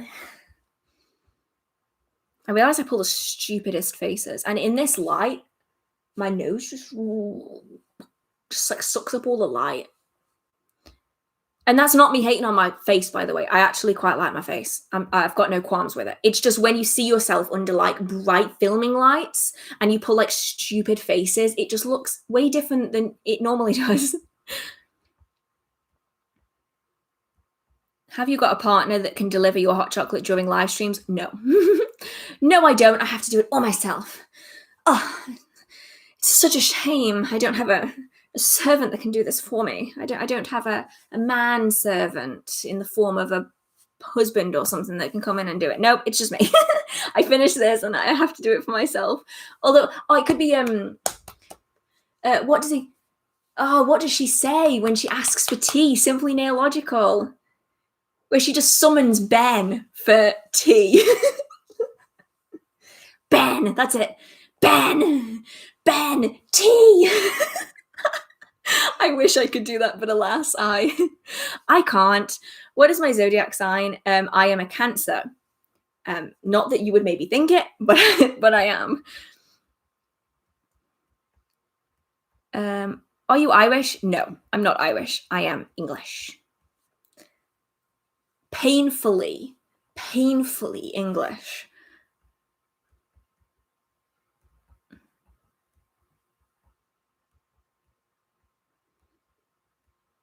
Ben, yeah, everyone else is saying it too. It's so good. I absolutely love Simply Nailogical. I was watching her video the other day and it was just so funny. Right, I have been on for like 4 hours. So if anyone has any last minute questions, feel free to ask them and I will do what I can to answer them before I go. I have no idea what these accents are that I do, by the way. If I ever accidentally do someone's accent, I never intend to do it. I had someone asking on one of my vlog videos on my second channel if I was doing a Swedish accent because I said noodles. And I was not intending at all to do an accent of someone, like an actual accent. I just pronounce things really weirdly when I'm in a strange mood. And that's kind of what I feel like today. I feel like I've done so many weird and bizarre voices and accents and shit today. I don't know what's going on with me, but I will be going in a minute. I am getting the box ready to go on the website tomorrow. I am very excited. I am super excited about this theme. I loved the last theme that I did, which was water magic, and I'm so excited for this theme that's going out tomorrow. So I'm going to have to go and do that, as well as drink hot chocolate and probably watch the next Marvel film. I watched Civil War last time and it was so much fun. Plus, Spider-Man is in it. And I prefer DC over Marvel. The only saving grace for me in Marvel is Spider-Man, because I love Spider-Man so much and I will adopt him into the DC universe if I have to. So, yes, what are your funniest misconceptions when you started doing witchcraft? I didn't necessarily have any misconceptions when I started, because I didn't even realize that what I was doing other people were doing as well. So when I began magical practice, I would just do it. I kind of trial and errored and figured out something that worked. And it was only when I got access to like library books when I started realizing, hang on, other people are doing this shit too. And so I didn't really go in with any misconceptions. I find the funniest misconception that people do go in with is that they will be able to do things that they see on TV. And I always think that's quite funny, mainly because TV and movies are so unrealistic in every other aspect of life. I don't understand why people think that magic is going to be any different. So like, you can watch a rom-com and it's the most ridiculous plot imaginable. And in the end, it all works out for the better. And you know that in real life, it wouldn't have worked out for the better. Like in real life, they would have dumped each other after like 2 weeks and gone their separate ways, and that would be it. Or like, you'll be watching an action movie.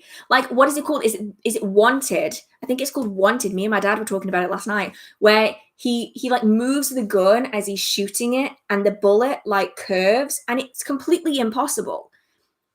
I don't understand why people believe that magic in movies is real, but everything else in movies is so inaccurate. It could never be real. So, yeah, there is that. And that, I think that's probably my funniest.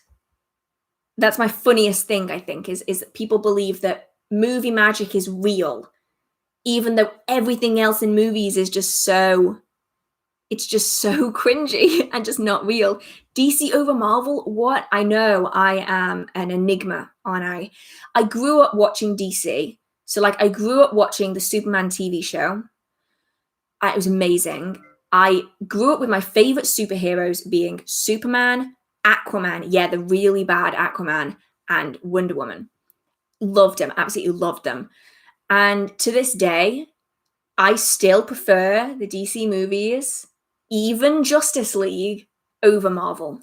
And I don't know why. I think it's just because I prefer the epicness of DC. It has comedy, but it's not quite the same level as Marvel, and I think that's why I prefer them. Although, don't get me wrong, I love both of them. And everyone is fine to have their own preferences there. Like, you know, I just prefer DC. That doesn't mean you're bad if you don't like DC. That's fine. I don't care. I just don't care. I will watch all of them. Like, any that I've been able to go to the cinema to watch, I have, because I love superhero films that much. But if I had to pick, I would pick DC over Marvel. And now I'm going to start a fight, and I don't really want that. Don't really want that.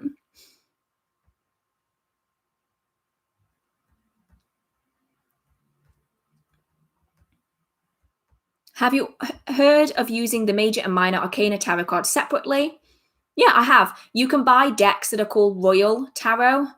I think they're also called Trump cards as well. I have several Royal Tarot decks where it's essentially just the Major Arcana that you use to work alongside other decks as archetypes. So I would use them against an Oracle card reading. So I do a full Oracle card reading, and then I would, at the start, I would draw one of the Royal tarot cards, the major arcana, and that would give me the archetype that this reading was about, which was particularly significant if you're trying to work out what's causing problems. Because if you don't know who's causing the problems and you do this full reading and then you get the archetype card and you're like, oh, I know exactly who that is. So I use them like that. And then tarot cards with the minor arcana, it's basically the same as a playing card deck, which a lot of people use for readings anyway. So I can see why people do it. Differences between pets and familiars. A pet is an animal. A familiar is a spirit. A familiar is designed to traverse spiritual planes where we as physical human people cannot traverse. They can gain information from other sources and then bring it back to us. A pet is just a pet. Pets can be animal companions, yes. They can be exceptionally useful and important, yes. But a pet cannot do the job of a familiar spiritually because the pet physically cannot travel spiritually in the way that the spirit can. So there are such things as animal familiars, but most people, when they refer to familiars, and most books, when they refer to familiars historically, are referring to spirit familiars, which reside within spirit houses that have offerings and a contract which binds the familiar to the practitioner so that you can work symbiotically together magically. I've noticed a lot of people, especially on TikTok, considering their pet guinea pig their familiar, and realistically, it doesn't do any of the things that a familiar would do. So it's more like an animal companion than a familiar.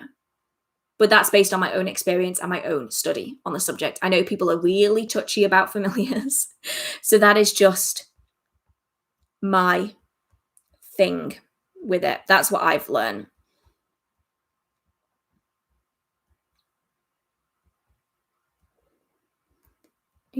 Oh, it jumped.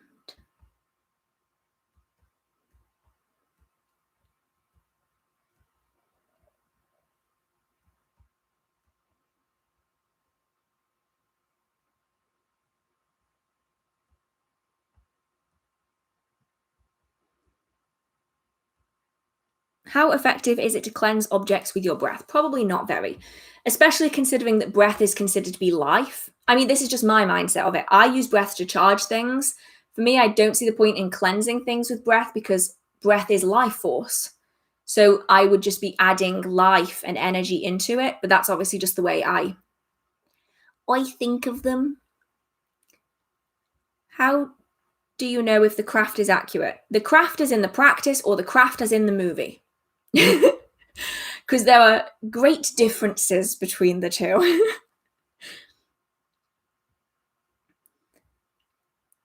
Great differences. Ooh. Have you heard of Hydron the Conqueror root? Yes, I have some upstairs in my office.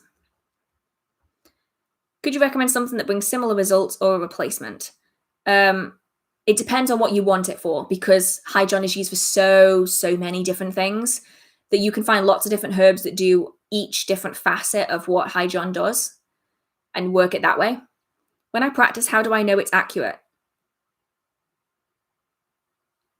I'm really struggling to wrap my head around the term accurate here. Do you mean that it will manifest successfully? Like, how do I know if it's successful? How do I know if it's... I'm really struggling to wrap my head around this. And I don't know why. Maybe it's because it's late.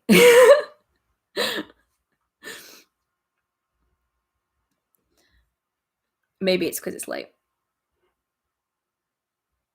How can you tell when a source is useless when it comes to magic? If you can cross-reference it against lots of other sources and it says something completely different, then you know it might not be correct. Now, there are lots of sources out there that are also very inaccurate. That's why it's really important to cross-reference against different types of sources. So, for instance, on TikTok, you will see the same information being regurgitated time and time again from people who don't know what they're talking about. Now, that is not me saying that all people on TikTok don't know what they're talking about. Not at all. There are lots of really good practitioners on TikTok, but you will find that information is often passed around TikTok without having an understanding of whether it's accurate or not. So then you need to cross-reference that information against other sources of information, other practitioners on different platforms, books, media, ebooks, talk to practitioners, forums, see if it's right. And then you can kind of get an understanding of whether that thing is accurate or not. Never take a source of information at face value. Always do more research on it and figure out whether it's right or not, because I've seen so much misinformation being passed around. And whether you can tell if your craft is, if you're doing it wrong, is, well, there is really no wrong unless you're following a set tradition. You know, for instance, if you are a member of the Golden Dawn and you're following Golden Dawn traditions, you know if you're doing it wrong because you're not following the ritual. If you are a witch and you're creating your own workings, the only reason you could be doing it wrong is if you're not putting your energy into that working and you're not manifesting results. And if those two aren't happening, then you need to go back to your basics and cover them again before starting to actively practice. Because when it comes to witchcraft, there is really no right and wrong. It's all about what gets results. And so if you aren't manifesting results, that's really the only time I would consider that you're doing it wrong. And in which case, there's usually a reason why it's not happening. And it's usually one of the foundational practices just isn't being implemented correctly. And once it is implemented correctly, you'll then start seeing results. Yeah, like it's only 10:15, but it's because I've got a pounding headache. Righty-ho. It is. I've been on here for 4 hours. I think I'm going to call it because I really need a giant mug of hot chocolate. A giant mug of hot chocolate that I can burn myself on inevitably. I loved reading the cookie path until it sounded like I was worshipping. See, in the cookie path, there is no worship. They are considered archetypes. So you aren't worshipping them. They are just archetypes for energy. So I think it's probably easier if you've read other traditional witchcraft books on English folk magic. They're more considered archetypes for the polar opposites within nature and within the world. So, you know, winter and summer, hot and cold, harvesting and hunting. And so these are often used in collective within the practice.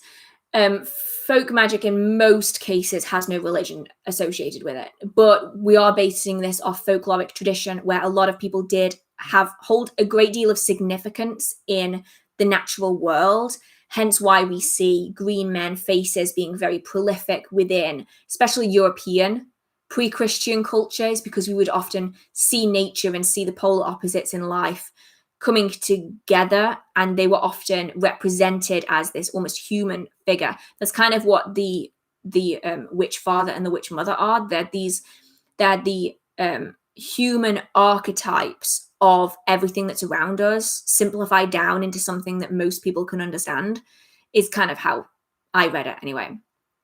Right, 4 hours. I need to not sleep, but I need to not be under giant filming lights.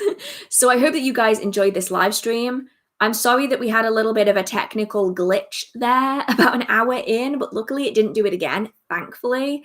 I'm hoping that as we start coming out of lockdown, we start having less and less technical problems. The issue is that there are so many people using the internet at once right now because we're all home that the UK is kind of slow on the internet front right now.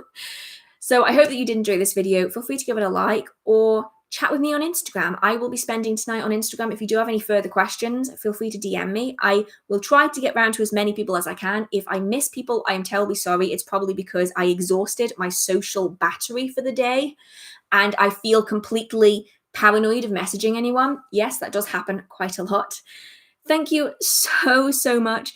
I can't pronounce your name. Cruzbat? Let's go with that. Thank you so much. I really appreciate it. And yeah, I will be back next month on the first Wednesday after the 15th. I don't know what date that is, but I'm sure we will figure it out. And I'm also back next week with another video. Anyway, okay, right. I am going to go and have myself some luxury hot chocolate from Whittard and Chelsea because I deserve it. And I will see you next week. Okay, bye.